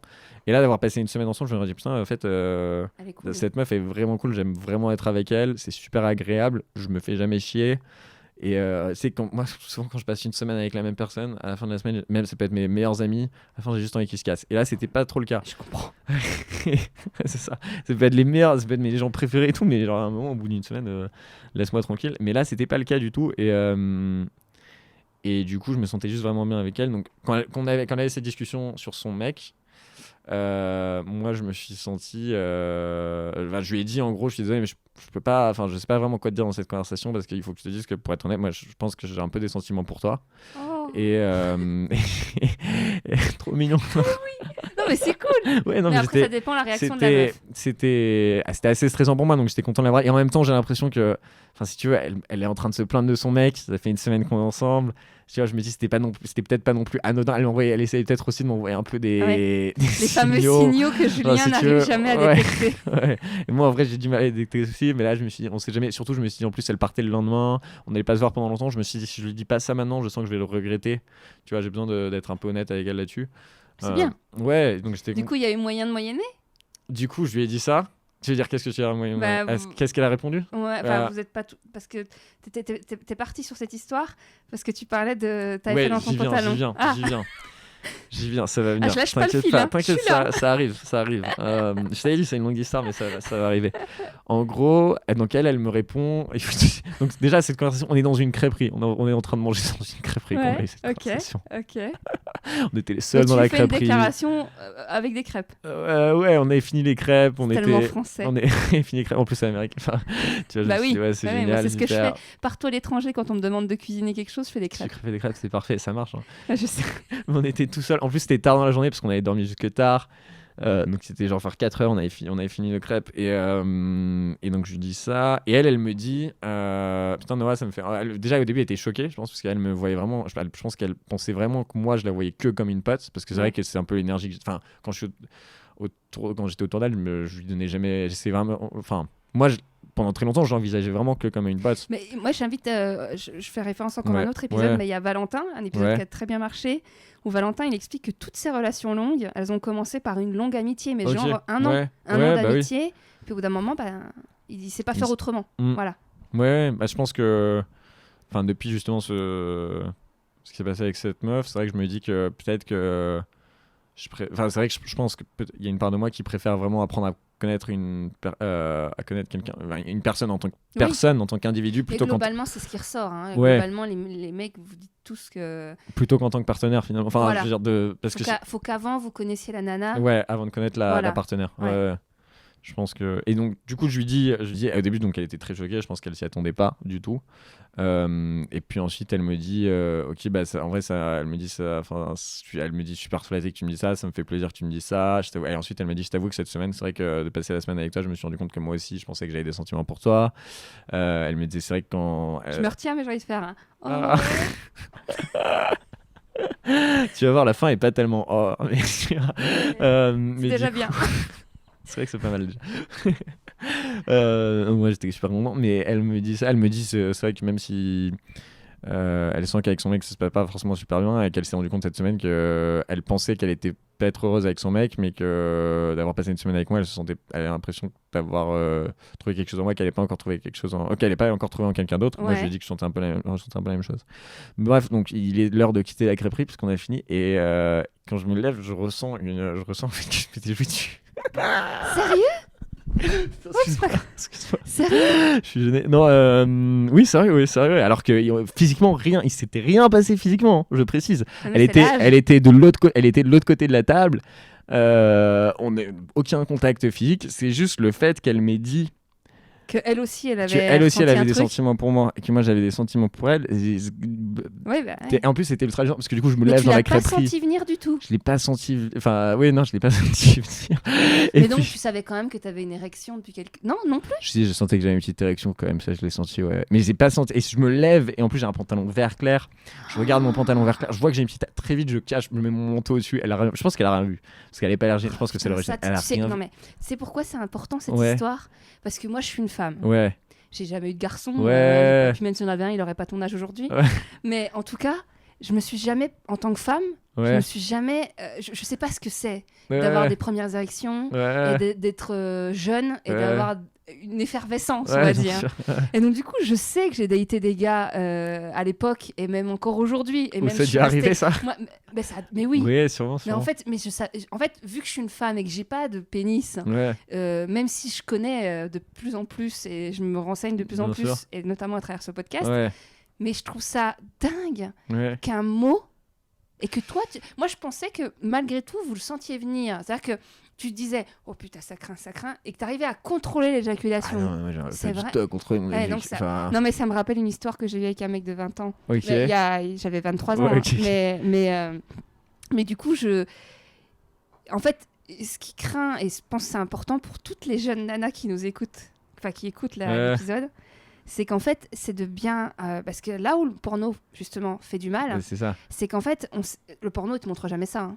Non, et en fait, moi, quand j'avais 20 balais et que je suis tombée sur des mecs jeunes, en fait, vu que mes premiers partenaires avaient été beaucoup plus âgés que moi, En fait, je les cataloguais directement en éjaculateur précoce. Parce que tu sais, je cherchais pas. J'étais jeune. Je cherchais pas plus loin. Puis souvent, les mecs, comme ils veulent en faire trop, comme le disait Valentin, il a longtemps menti, et encore aujourd'hui à ses potes, sur toutes les partenaires qu'il avait eu, alors que non. Et en fait, toi, tu te dis en tant que nana, attends, le mec, vu comment il parle avec ses potes, comment il se la raconte quand on est en soirée, une fois que t'es en couple avec lui ou que tu couches avec lui, tu te dis, c'est bon, il gère, quoi. Et puis, bam, là, tu te dis, alors, t'es cool. Tu te dis, bon, c'est parce qu'il était content de m'avoir, on va remettre ça. Et la deuxième fois, rebelote. Et là, tu te dis, non, quand même. La deuxième fois, il arrive quand même à rentrer, mais ça dure 5 minutes. Et mais s'il m'avait dit d'entrée de jeu, il me l'a jamais dit, mais je suis sûre qu'il y avait un truc où il était puceau, ou du moins il débutait, quoi. Il m'aurait juste dit, mais vraiment, je parle en tant que femme, et il y a 20 ans, plus de 20 ans. Non, 20 ans, je sais plus, bref. Mais en tout cas, il m'aurait dit d'entrée de jeu, bon, je te préviens, j'ai pas beaucoup d'expérience, je vais peut-être pas être au point dès le départ, mais je vais mettre toute la bonne volonté qu'il faut, laisse-moi du temps. Et j'aurais été hyper ok avec ça. Oui, bien sûr. Mais c'est cool que toi Après, je pense que clairement, en tant que mec, on a une énorme peur que la meuf serait pas du tout ok. Enfin, pas ok. Je pense que c'est pour ça que D'où l'intérêt de bien discuter avec la meuf et de la connaître. Oui, c'est pour ça. Je pense que par réflexe. Mais je me dis que tu puisses pas. Enfin. Que tu puisses pas contrôler ça. C'est un vrai sujet. Je trouve. Parce que tu vois, c'est chaud, ça, on vous en parlait entre mecs. Ça, je t'avoue que je l'avais pas dit à beaucoup de monde. Le fait que je m'étais joui dessus dans la boîte de nuit, ça, j'en ai pas parlé pendant un an. J'en ai pas parlé. T'es en train de me faire reparler, de me faire repenser à toutes mes histoires de la vingtaine et du nombre de fois où j'ai dû chauffer des gars. C'est genre tu t'embrasses au début, tu couches pas tout de suite ensemble, et t'es un peu en mode provocatrice, un peu. Toi, t'es jeune, t'es un peu. Et il y a des fois où ça a dû être le calvaire pour ça. Enfin, c'est pas un calvaire en soi. C'est pas un calvaire. Puis, en vrai, c'est. Non, mais. Oui, non, c'est pas un calvaire. Ce qui est gênant, c'est juste que ça puisse se voir et que t'as un truc qui colle dans le pantalon. Ouais. Puis même, puis c'est vrai que tu t'es pas fier non plus, quoi. Je veux dire, tu te sens. C'est naturel. Mais c'est naturel et oui. Si, tu peux surtout que ça sert à rien de s'en vouloir. Je veux dire, tu peux pas contrôler ça. Donc, ça sert à rien de s'en vouloir. Mais moi, on l'a jamais dit. C'est-à-dire que même en cours de bio ou je sais pas quoi, on te dit pas. Même si tu sais dans les 2-3 séries ou 2-3 trucs que tu vois un mec, genre nous à l'époque c'était American Pie. Ok, ouais. Et du coup, tu voyais un peu les mecs qui étaient un chaud patate, la tarte aux pommes, tout le bordel et tout. Mais t'avais pas en détail. On va plus souvent se moquer du mec qui est venu trop vite. Ouais, bien sûr. Lors de sa première fois. Bien sûr. Mais on va pas t'expliquer que tous les hommes passent par là. Pas forcément tous les hommes. Je pense qu'il y a des hommes qui. Enfin, je sais pas, mais je pense pas. Non, je pense qu'il y a des hommes qui passent jamais par cette phase-là. Ouais, je pense pas. Je pense qu'il y a même des mecs, leur première. Enfin, il y en a plein, je pense, sûrement, qui, leur première fois, même à l'inverse, ils peuvent avoir du mal à jouer. Et ça, je pense que c'est un. Ça, c'est plus par rapport, limite, des fois, au porno. Sur le fait que c'est intéressant que tu dis ça parce que moi je suis pas du tout docteur, donc je sais pas je suis pas sûr de ce que je dis, mais là où je te parle de ça en fait par rapport au porno, là où je te parle du fait que j'ai joui très rapidement par rapport au porno, c'est que je pense que ce qui se passe dans ma tête, c'est que la meuf, je lui dis j'ai des sentiments pour toi, elle me dit j'ai des sentiments, enfin moi aussi j'ai des sentiments pour toi. Je pense qu'inconsciemment je me dis il y a une opportunité de canne en fait, si tu veux. Enfin, il y a une opportunité de faire l'amour, de baiser. Et je pense que c'est ça, parce que je pense que mon cerveau, tu sais, comme quand tu regardes du porno presque tous les jours pendant toute ton adolescence. Ouais. Et et que à chaque fois que tu vois une vidéo, c'est une meuf et un mec qui accepte de. Enfin, c'est un mec qui va dans la rue et qui demande à une meuf, alors que tout est faux, hein, bien sûr. Mais enfin, tu vois, je veux dire, c'est ça. Oui. Mais tu vois un mec qui va dans la rue qui demande à une meuf, est-ce que tu veux coucher avec moi ? Elle dit oui. Ensuite, ils vont chez lui, ils baisent. Ouais. Tout de suite il y a cette idée de, enfin c'est juste que du coup ces deux personnes se rencontrent, ils baisent et ils sont là pour ça, quoi. Et donc du coup tout de suite ça t'emmène à l'objectif, c'est l'excitation, c'est de jouir, c'est de baiser et voilà. Et donc du coup de voir ça constamment, je pense que si tu veux, moi maintenant quand quelqu'un me dit j'ai des sentiments pour toi, tout de suite c'est ton cerveau il fait un raccourci, il dit ah ben on va baiser, tu as baisé, Noah tu as baisé. Moi c'est aussi parce que t'as vraiment envie de baiser. Ouais, sûrement. Oui, clairement. Non mais j'essaie de comprendre, tu vois c'est sûrement parce que j'ai vraiment envie de baiser, mais c'est aussi parce que oui. Peut-être, ça se trouve, si j'avais jamais regardé porno, je pense que j'aurais quand même très envie de baiser. Ça se trouve, ça m'arriverait, ce genre de truc m'arriverait aussi. Mais je pense que quand même le raccourci, je pense que Le formatage du cerveau sur le rapport et puis, sexuel. Ouais, et puis surtout que... Après, moi, je pense que j'ai entendu par rapport au fait que tu dises qu'il y en a certains, pour leur première fois, ils n'ont pas réussi à jouir. Ouais. Ce que j'ai souvent entendu d'effets négatifs du porno, c'est surtout que, en fait, tu te fais une construction du rapport et même de l'attitude de la femme, de comment elle va être au moment de l'acte. Ouais. Et en fait, au moment où tu couches avec ta meuf, qui est peut-être pas expérimentée, Ouais. ou expérimentée, mais qui est elle, juste fait limite, pas comme, elle fait limite l'étoile de mer. Ouais. Et donc, toi, t'es là... on m'aurait menti. Ouais, c'est ça. Alors que oui, on t'a menti parce qu'on t'a vendu une image qui n'est pas représentative de la sexualité de toutes les femmes, quoi. Ouais. Ouais. Mais bon, du coup, il s'est rien passé du coup, il s'est rien passé dans le Mais sens vous où... êtes en contact? Oui, bien sûr, on est en contact. Elle va revenir en France? Non, Tu mais... vas aller là-bas? C'est un peu... En gros, là, je fais une année de césure pendant 1 an Ouais. pour faire que du stand-up. Ouais. Pour vraiment me mettre à fond dans le stand-up. Et je sais pas encore si je compte... Enfin, je fais une année de césure, je sais pas encore si je compte reprendre mes études... J'ai pas encore décidé, c'est un peu compliqué. Enfin, si mes parents écoutent, oui, je compte reprendre mes études, évidemment, que je vais avoir mon diplôme. Tes parents vont pas écouter. Non, je pense pas qu'ils vont écouter. J'espère pas, parce que sinon, je pense que c'est vraiment le truc le moins gênant que j'ai dit, c'est le fait que peut-être je vais pas reprendre mes études. Mais on est encore en contact. Mais il s'est rien passé parce qu'elle, du coup, elle devait rentrer. Oui, parce que justement, t'as fait dans ton pantalon, entre guillemets. Ouais. Je sais pas comment on dit. Si, j'ai joué dans ouais, du coup, après, la soirée se terminait comment? Du coup, donc ça, c'était fin d'après-midi. Moi, je le cache avec mon manteau. On va se balader. Tout simplement, on va se balader. Mais là, donc t'as caché avec ton manteau pendant toute la balade? Pendant une grande partie de la balade, et puis en fait, ça a séché. Il y avait du vent. Ça fait pas de C'était traces? j'ai regardé à un moment tout simplement. Je me suis dit, est-ce que j'ai une trace? Non, il n'y avait pas de trace. Moi, je sais pas. Je pense que j'aurais renversé mon verre. Tu sais, ouais, oui, non, franchement, j'ai un moment, je me suis dit, qu'est-ce que je fais? Mais après, j'avais de la chance, j'ai un manteau qui est un peu plus. Et tu sais que là, il y a vraiment une base de stand-up. Hein. Oui, non, mais t'inquiète pas, hein, j'y réfléchis. Bien sûr. Bien non, mais vraiment, hein, oui, pour le coup, il y a vraiment un truc. Hein. Oui, mais chaque histoire de jouissance dans son froc, dans son tour, enfin, je veux dire, déjà j'en parle d'une sur scène, peut-être une deuxième plus tard. Ouais. Mais donc du coup, vous êtes baladé et vous n'êtes pas rentré chez toi dormir? Si, parce qu'on restait chez moi. Là mais en fait, et après on a discuté et elle m'a parlé du fait que comme elle était encore un peu avec son mec, en fait, même si elle avait des sentiments pour moi, elle m'a dit, puis surtout on a discuté du fait que parce qu'on est vraiment très très bons amis, si tu veux. Donc je pense qu'on n'avait pas envie de faire un truc sur un coup de tête, quoi. Elle, de toute façon, elle veut pas quitter les États-Unis. Elle veut pas du tout quitter les États-Unis. Ouais. Et justement, c'est ça. Elle m'a dit, écoute, si tu veux. Et puis aussi, elle est. Moi, franchement, ça m'aurait pas dérangé qu'on baise. Genre, franchement, j'aurais bien. Ça m'aurait pas dérangé du tout. Après, c'est vrai que du coup, t'aurais été à son image, t'aurais été le mec qui l'a fait tromper quelqu'un. Ouais, en partie. Ouais. C'est pas positif. C'est pas positif. Et puis surtout qu'elle, c'est vraiment une très bonne amie. Notre amitié, si tu veux, même si on se parle assez régulièrement, même si. On se FaceTime peut-être une fois toutes les 2 semaines, tu vois, un truc comme ça. Et c'est vraiment des bonnes conversations. C'est une très bonne amie qui me donne des bons conseils, genre juste dans la vie. Et puis elle, tu vois, elle est pas. Elle, en l'occurrence, je pense qu'elle est pas du tout intéressée par des relations qui sont pas des relations sérieuses. Ouais, et puis pour en revenir au fait que tu sais pas, que tu te cherches un peu au niveau si t'es gay ou pas. Ouais. Tu peux être même bi. Je pense que c'est plutôt. Enfin, je sais, je me sens très attiré par les femmes sexuellement, mais.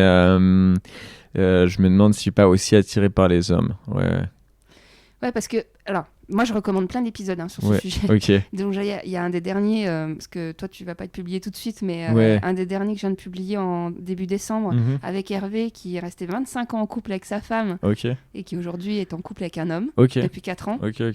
Il y a aussi Mathieu qui est polyamoureux et pour faire sa première fois il a été sur des forums gays. Et en fait, il a fait sa première fois avec un homme pour finalement aujourd'hui être plus avec des femmes. Donc en fait, voilà, s'il y a des gens qui sont comme toi dans les questionnements et qui veulent écouter, et voilà, et je trouve ça bien que tu l'assumes, le fait de dire, parce que tu vois, c'est cool. Ouais, moi ça me fait du bien d'assumer, je pense, mais c'est un truc, tu vois, j'en avais pas trop parlé. Enfin, j'en parlais. En fait, je pense que ça fait peut-être maintenant 1 an peut-être que je me questionne assez sérieusement sur ma sexualité, et pendant longtemps j'arrivais pas du tout à en parler sur scène et j'en ai parlé juste vraiment à quelques amis, tu vois, 3-4 amis peut-être max. Mais c'est vrai, et j'en ai parlé sur scène avant d'en parler à certains de mes meilleurs amis, si tu veux. Donc j'ai certains de mes meilleurs amis qui m'ont vu sur scène et qui du coup ouais, ok. enfin m'ont vu parler de ça sur scène pour la première fois, quoi. Donc Et t'as des potes gays? j'ai des potes, ouais, j'ai pas mal de potes, enfin pas mal, ouais, j'ai des potes Non, gays. parce qu'ils auraient pu te faire des propositions. Ah, non. Non, enfin j'ai surtout des potes femmes lesbiennes. Ok. Et j'ai quelques potes gays, ouais. Ouais, mais non, ils m'ont pas fait de proposition. Non, mais tu vois, ça fait... Ah bon, ah bah tiens, tu vas pouvoir le monde. Bah toi, si tu veux essayer, je vais te... Tu vois, ils pourraient te dire... Ouais, je sais pas, c'est... Mes potes femmes hétérosexuelles, elles m'ont jamais demandé si je voulais essayer non plus. Oui. Tu vois ce que je trouve ça cool. Enfin, tu crois que c'est plus le fait parce que t'habites en ville et que t'as jamais vécu à la campagne? Non, je sais pas, je pense que c'est le fait... Bah, c'est vrai que... Donc, comme je t'ai dit, en gros, donc là, les 2 dernières années, j'étais dans une fac aux États-Unis. Ouais, ça c'est cool, on en a pas parlé encore. Ouais, et j'avais pas mal de... Là-bas, enfin dans le campus, c'était à l'est de Los Angeles, à 1 heure à l'est de Los Angeles. Ok. Dans une école, dans un campus en fait où tout le monde habite, enfin là où on étudie, quoi. Ouais, c'est vraiment, on est tous entre nous. Comme dans les séries américaines. Ouais, un peu. Avec un peu moins, c'est un peu moins dramatique que dans les séries, mais ouais, c'est un peu le même esprit. Et c'est vrai que dans cette communauté-là, j'ai l'impression qu'il y avait une certaine liberté sexuelle. J'avais pas mal d'amis. Soit gays, soit bisexuels, soit où les gens étaient très ouverts en fait sur leur sexualité. Il n'y avait pas du tout d'homophobes, de mecs relous dans... Très peu. Il y en avait un peu, mais très très peu. Franchement, c'était assez.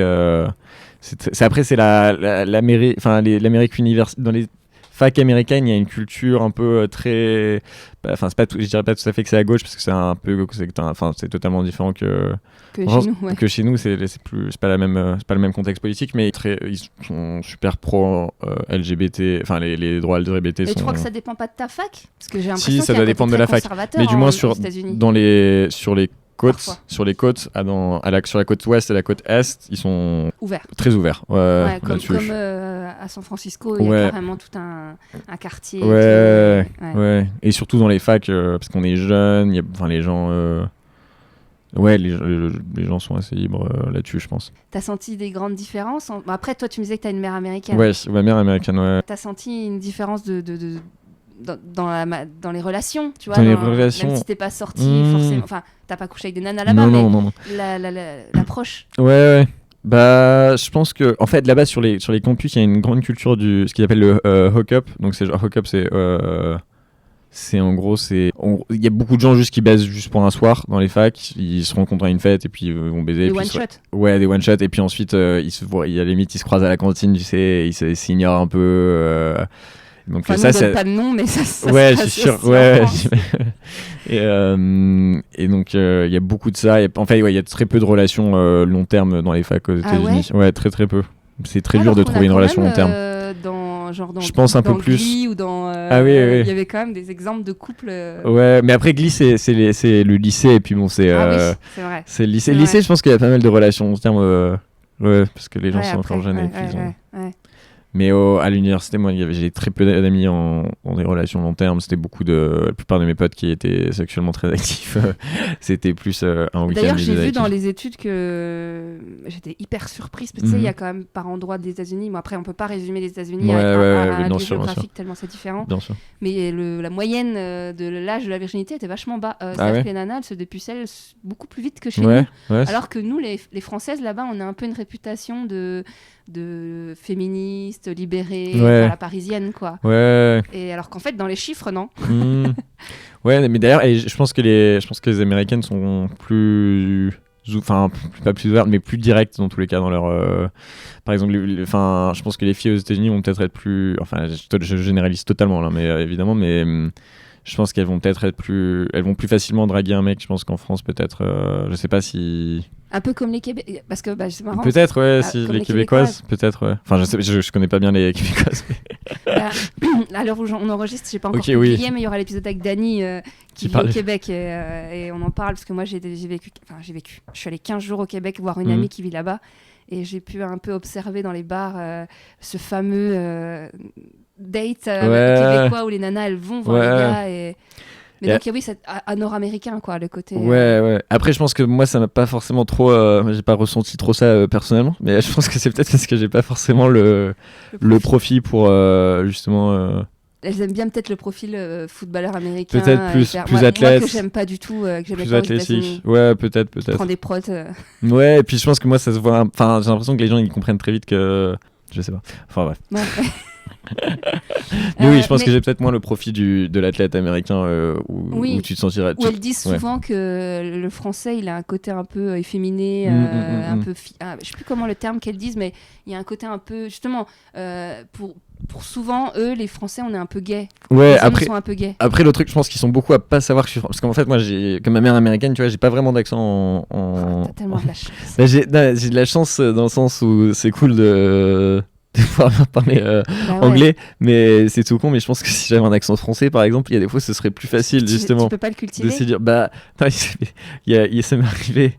Je vais pas faire de ça, mais ça m'est arrivé des fois à des soirées d'essayer de faire un faux accent français en anglais du coup, oui. pour essayer de voir si ça changeait un peu la perception que j'avais de moi. Et en vrai, ça marche parfois. Enfin, évidemment, ça a un peu marché. Et puis très vite, je me sentais mal à l'aise et j'étais obligé d'amorcer en disant. Mais t'arrives à le faire facilement ? Ouais, mon père a un très mauvais accent en anglais, du coup, je copie la voix de mon père en anglais, c'est assez facile. Ouais. Mais après, je me sentais mal à l'aise parce que c'est très gênant juste de faire une voix qui n'est pas la tienne et ensuite d'essayer de... Ouais, parce que dès le départ tu trompes. Oui, c'est ça. Si tu mens, je peux... Puis d'un seul coup, quand tu vas être naturel, si jamais tu l'as pécho, tu vas être naturel et d'un seul coup, mec, il est où ton accent absolument, ouais. Alors on va. Tu m'avais dit dans le mail, quand on s'est échangé des messages, ouais. Pas dans le mail, on en parlait sur Instagram. Ça te dirait bien de parler de l'incapacité des gens à être seuls aujourd'hui. Ouais, enfin ça me dirait bien. Non, mais non, je l'amène peut-être mal. Ouais, tu parlais des gens qui ont l'incapacité d'être seuls. Et moi, c'est un sujet qui me parle. Hein. Ouais, bien sûr. On en parle souvent un peu. Ouais. Et du coup. Tu connais Daniel Sloss ou pas ? Non. C'est un humoriste écossais qui a un spécial sur Netflix. Bilingue. Mais il a des sous-titres. Il a des sous-titres. T'inquiète, sur Netflix, il a des sous-titres. Daniel Sloss. On l'écrit comment Daniel. Ouais. S-L-O-S-S. Attends. Daniel et ensuite S-L-O-S-S. Sloss. Ouais. S-L-O-S-S. Ok. Ouais. Mais donc il a tout un spectacle qui s'appelle Jigsaw. En gros, ça veut dire puzzle. C'est une sorte de puzzle. Et où il parle du fait que la plupart des relations sont totalement. Selon lui, beaucoup de relations amoureuses ne sont pas saines en quelque sorte. Enfin, c'est un peu ce qu'il essaie de dire, juste qu'en gros, on reste dans des relations amoureuses parce que c'est pratique ou parce qu'on n'a pas envie de changer nos habitudes, mais qu'en vrai. Ou parce qu'on a et puis surtout parce qu'on a peur d'être seul. Mais puis il y a aussi je sais pas s'il le dit, mais dans la société, il y a aussi cette pression de c'est un goal, c'est un objectif de vie d'être en couple. C'est-à-dire que t'es mieux vu et on te le rappelle à chaque fois quand t'es célibataire. Ce qui est mon cas, comme je le dis depuis le début du podcast, mais on te le rappelle souvent, on te dit mais qu'est-ce que tu fous ? Pourquoi t'es pas avec quelqu'un ? Qu'est-ce qui va pas chez toi ? Bref. Ouais. Et du coup, il y a la société. Et du coup, il parle du fait que la plupart des relations que les gens seraient sûrement mieux s'ils n'étaient pas dans certaines relations, quoi. Donc voilà, mais ça me parle pas. Après moi, tu vois, quand j'ai toujours été seul du coup. T'as le temps encore, ouais, j'ai le temps, mais pour l'instant j'ai toujours été seul plus ou moins. Ça peut-être. En vrai, ça me va plutôt bien. Enfin, il y a des moments évidemment où je sens que j'ai un besoin affectif. On a tous besoin de câlins. Ouais, c'est ça. Mais pas forcément de sexe. Mais de câlins. C'est prouvé. D'une forme d'affection. Ouais. Mais sinon, je suis assez à l'aise avec moi-même juste pour vivre. Pour passer beaucoup de temps seul, ça me dérange pas trop, tu vois. Après, évidemment, j'ai besoin de voir des gens. J'adore les êtres humains, c'est cool, mais ça me dérange pas d'être pas mal seul parce que tu peux aussi faire des trucs. Tu peux aussi faire des trucs qui sont importants pour toi. Après, voilà. Mais moi, j'ai toujours beaucoup de pas d'admiration, c'est pas le mot, mais de fascination, on va dire, mais pas dans le bon sens du terme, sur tous ces couples justement qui sont ensemble depuis très longtemps. Depuis leurs 18 ans, 17 ans. Alors, je sais que c'est un travail de chaque instant, parce que t'évolues, machin, mais t'as pas eu le temps de savoir qui tu étais vraiment, à quoi t'aspirais vraiment, où t'étais bien vraiment. Et donc, au final, Bon, après, le problème que je dis souvent, c'est qu'au bout d'un moment, en fait, tu kiffes tellement être seul Ouais. qu'en fait, bah, tu T'as cherches du mal pas à force. être. Ouais. Bah, t'as pas, en fait, Ou tu cherches pas. Ouais. ouais, t'es pas. Voilà, tu te dis, bah, en fait, c'est cool d'être seul. Mais vraiment, c'est vraiment cool d'être libre de tes choix, de où tu vas, qu'est-ce que tu fais en vacances. Tu veux pas faire Noël, bah, tu fais pas Noël. Ouais. Et voilà, mais Ouais. je t'ai coupé. Non, t'inquiète. Beaucoup très influencé par mon environnement. Enfin, j'ai ma mère, elle est depuis le divorce de mes parents, elle est seule. Je pense qu'elle est Ça très fait longtemps heureuse. Ça fait 10 ans maintenant. Ouais. Et je pense qu'elle est très heureuse seule. Il y a plein de femmes qui disent ça. C'est Ouais. fou. Ma mère aussi. Ah ouais. Elle est plus âgée, forcément. Et ouais, donc du coup, Et ma mère, je pense qu'elle est très heureuse seule. Ah, bah, après, et mon père, à l'inverse, je pense qu'il a un peu du mal lui à être seul. Après, enfin, lui, il le dit qu'il pour être vraiment heureux, il a besoin d'être avec quelqu'un. Je sais pas. Après, je pense que moi, mon idéal, ce serait plus une relation avec quelqu'un où tu gardes quand même une grande indépendance, quoi.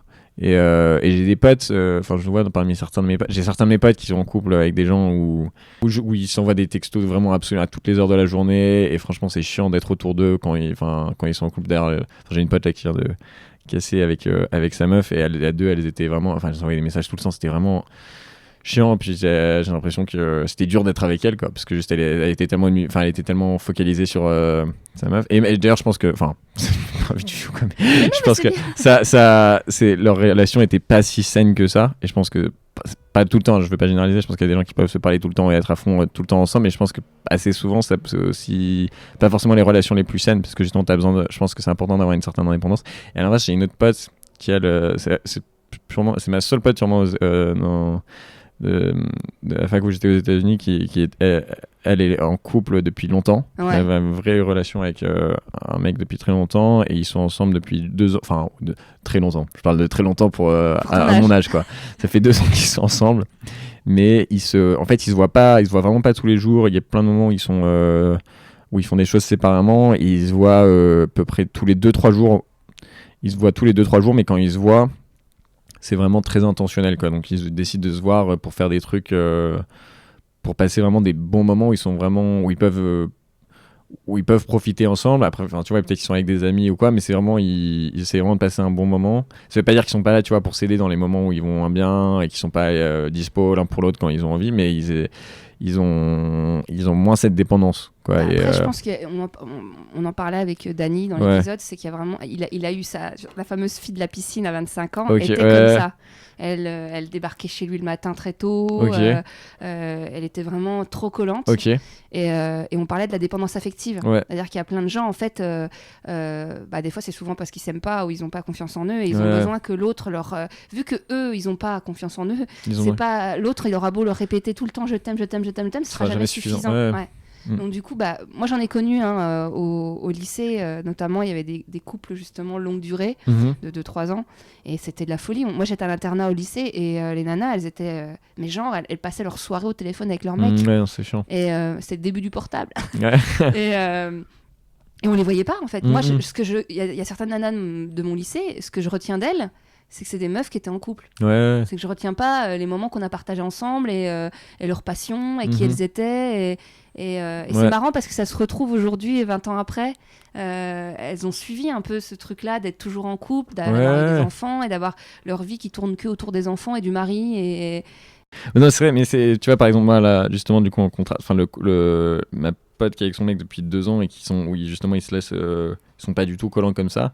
C'est cool parce que du coup, avec ses potes, tu vois, elle peut passer des soirées où elle est juste avec ses potes, où elle a pas besoin d'expliquer tout ce qu'elle fait. Enfin, avec moi, tu vois, on va se faire dessiner. C'est vraiment une relation platonique, je précise, parce que je sais plein de mecs qui vont se dire, oh putain, Noah, t'es tellement friendzone.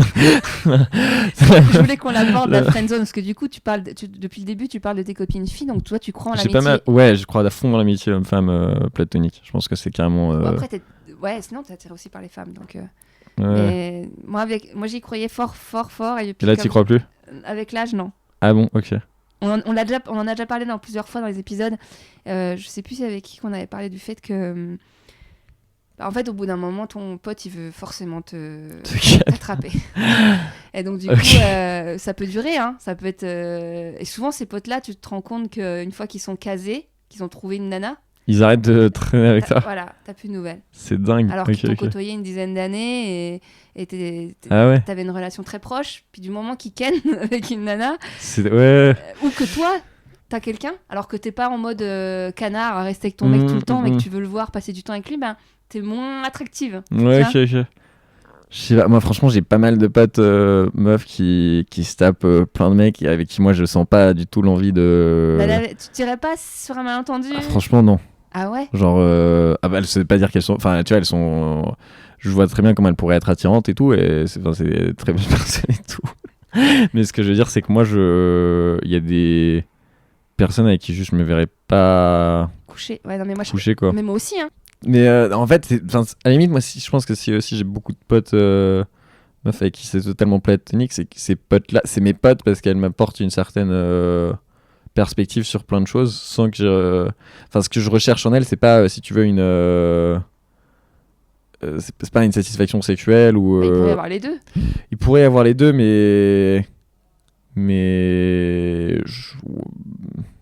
T'aurais peur que ça casse l'amitié? Ouais, je pense que ça casserait grave l'amitié, tu vois. Donc du coup ça enfin non, attends, je sais pas, ça dépend comment ça serait fait, quoi. Mais je pense que c'est possible de... Je pense que c'est possible de baiser une ou deux fois et que ça casse pas l'amitié. Non. Oui, enfin... Ah oui, et juste par rapport au... Ça part dans tous les sens tout le temps. Hein, mais pour revenir sur le dating et sur la rencontre, le fait de trouver une nana ou pas, ou un mec, tu t'intéresses toi un peu à tout ce qui est pick-up artist, séduction, coach en séduction, c'est un truc qui te parle ou pas du tout? Moi j'ai vu, je sais pas, quand tu me dis pick-up artist, je pense ou au coach en séduction, je pense un petit peu aux vidéos YouTube où tu vois des mecs qui disent voici les 3 mots à dire pour que cette femme vous épouse, et après ensuite ils vont dans une rue en Californie et il y a des meufs qui ont payé qui ont des actrices qui disent oui enfin voilà. Là, j'ai vu ça, ouais, c'est ça, en 5 secondes. Ouais, jamais essayé moi-même mais non, sinon c'est tout ce truc auquel je pense. Tu t'as pas voulu t'en inspirer en te disant tiens, non. ça va peut-être m'aider à faire des rencontres parce qu'on a eu 2-3 témoignages de mecs qui se sont dit ça peut aider de ouf, je vais essayer. Oui, il y a Simon qui parlait que alors lui ça l'a aidé énormément, il s'est mis à la muscu. Ah ouais, ça l'a vraiment aidé. Ouais. OK. Enfin, à son échelle, hein. Il y a Franck aussi, lui qui était beaucoup plus... Lui qui a costé à peu près 7-8 nanas minimum... Enfin, j'ai pas les chiffres exacts, mais plein de nanas par jour dans la rue et dans le métro. Il est chaud, Franck. Et ouais. Et Franck, et il allait vraiment... alors souvent, il disait que par exemple, il adore les filles à chapeau, donc il allait voir les filles à chapeau et il leur disait « Ah, t'as un beau chapeau ». Et il a engagé la conversation. Et ça marche, il a eu du succès avec ça ou... Ouais, il a chopé plein de nanas. Waouh. Et en fait, là, il en avait un peu marre que ça ne transforme pas en relation sérieuse. Et là, en fait, aux dernières nouvelles, il est dans les pays de l'Est. Il nous en parlait dans l'épisode où il disait qu'il allait partir du côté de l'Ukraine. Là, il est parti trouver un stage là-bas et aux dernières nouvelles, il est resté un peu plus longtemps. Ok. Mais il nous fera peut-être un update dans un an pour savoir ce que ça a donné. Mais du coup, c'est pour ça que c'est intéressant parce que vous êtes... Bon, lui, il a 25 ou 24, je crois. Ok. Donc du coup, vous n'êtes pas très éloignés au niveau âge.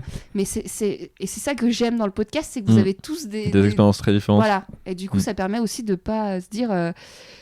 faut forcément avoir baisé à 17 ans, il faut forcément enchaîner les meufs pour être bien dans sa peau à 20 balais. Se prouver des trucs, quoi. Ouais, bien sûr. Ouais, non, mais moi, j'ai pas jamais... Je pense t'as jamais eu l'idée d'aller là-dessus. Mais non, pas du tout. Puis même, ça serait pas naturel du tout, quoi. Enfin, moi, j'ai vraiment besoin j'ai l'impression que j'ai beaucoup de mal à mentir. Enfin, à mentir, dans le sens où... Pas mentir, mais j'ai du mal... Il faut que je fasse quelque chose de... Si je suis pas sincère, je suis très mal à l'aise dans tout dans beaucoup de choses que je fais. J'ai l'impression que si je suis pas sincère, j'ai beaucoup de mal. Et dans le fait d'aller voir une meuf et de faire... J'arriverai pas à faire semblant que je suis à l'aise avec ça. Enfin, tu vois ce que je veux dire? Mais ça peut être juste une opportunité. J'emploie les termes des coachs. Une opportunité pour aller accoster la fille, pour rentrer en contact avec elle, et après t'es naturel et tu parles de tout et de rien. Ouais, mais dans ce cas, autant... Enfin... En plus, comment tu choisis la personne physiquement. C'est ça aussi qui, moi où je... Moi, je trouve ça gênant, ouais. Parce que j'ai pas envie de juger les gens directement sur...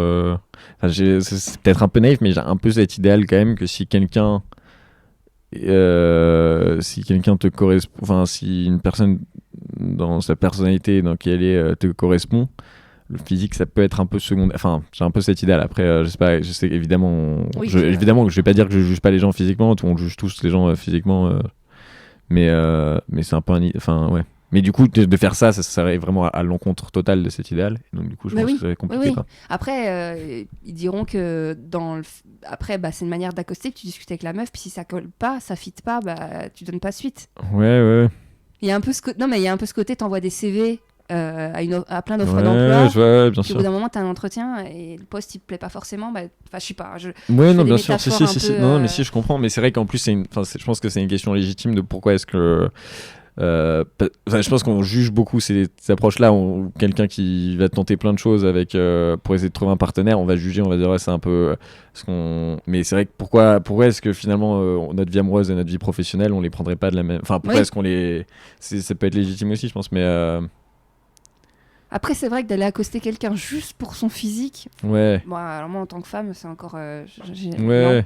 Mais et puis je pense que en vrai. Quoi que si, dans la vraie vie si. Ouais.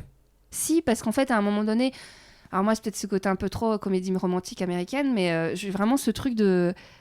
Puis ça m'est arrivé dans ma vie, en fait, de voir un gars. J'étais plus jeune, mais ça pourrait m'arriver encore aujourd'hui. Je vois un homme à un instant T, et il se passe un truc. Okay. En fait, tu vois cette personne bouger, parler, machin, et tu te dis, putain, elle me plaît, il y a un truc, elle dégage un truc. Et là, t'y vas. Par contre, si le mec il a 3 neurones et qu'il n'arrive pas à aligner 4 phrases, Mais après, c'est pas forcément que le physique, ça c'est aussi l'énergie qui dégage. Enfin, une personne peut dégager une énergie qui est. Mais oui, non, je dirais que du coup tu pourras côté des personnes sur l'énergie. Mais. Là, je vais te poser une petite question et puis après on aura les 2 questions de fin. Okay. Mais alors, je sais que je me dis qu'en fait, je pose toujours cette question-là aux mecs plus âgés. Ok. Je me dis peut-être que toi, t'as déjà pensé à ça. Est-ce que t'as un désir d'être père un jour? C'est drôle comme question. Bon, j'y réfléchis. Je t'avoue que j'y réfléchis pas au jour le jour, mais si, évidemment, j'ai déjà réfléchi. Mais je pense que j'aimerais bien être père dans l'idée. Je trouve que c'est cool quand même d'avoir des enfants ou un enfant ou des enfants. Mais après. Ouais, enfin, je sais qu'il y a de plus en plus de gens qui commencent à parler de ça, mais du fait que juste pour des raisons environnementales, c'est un peu compliqué. Enfin, c'est pas compliqué, mais c'est vrai que de manière très pragmatique, c'est pas terrible d'avoir un enfant pour l'environnement. C'est surtout, moi, je me dis, dans le monde dans lequel il va grandir. Ouais, c'est ça pour toi, c'est plus ça, ok. Au-delà du fait qu'au niveau de l'empreinte carbone, c'est catastrophique, mais si c'est de là, on n'aura jamais. Ce que disent les parents un peu égocentriques, c'est peut-être que moi, je vais faire le nouvel Einstein et qui va sauver la planète. Voilà. Mais moi, je suis plus dans le truc de me dire, je serai pas là pour voir quand il aura 30-40 balais, peut-être, dans quel monde surchauffé il va vivre, où il n'y aura plus rien à bouffer.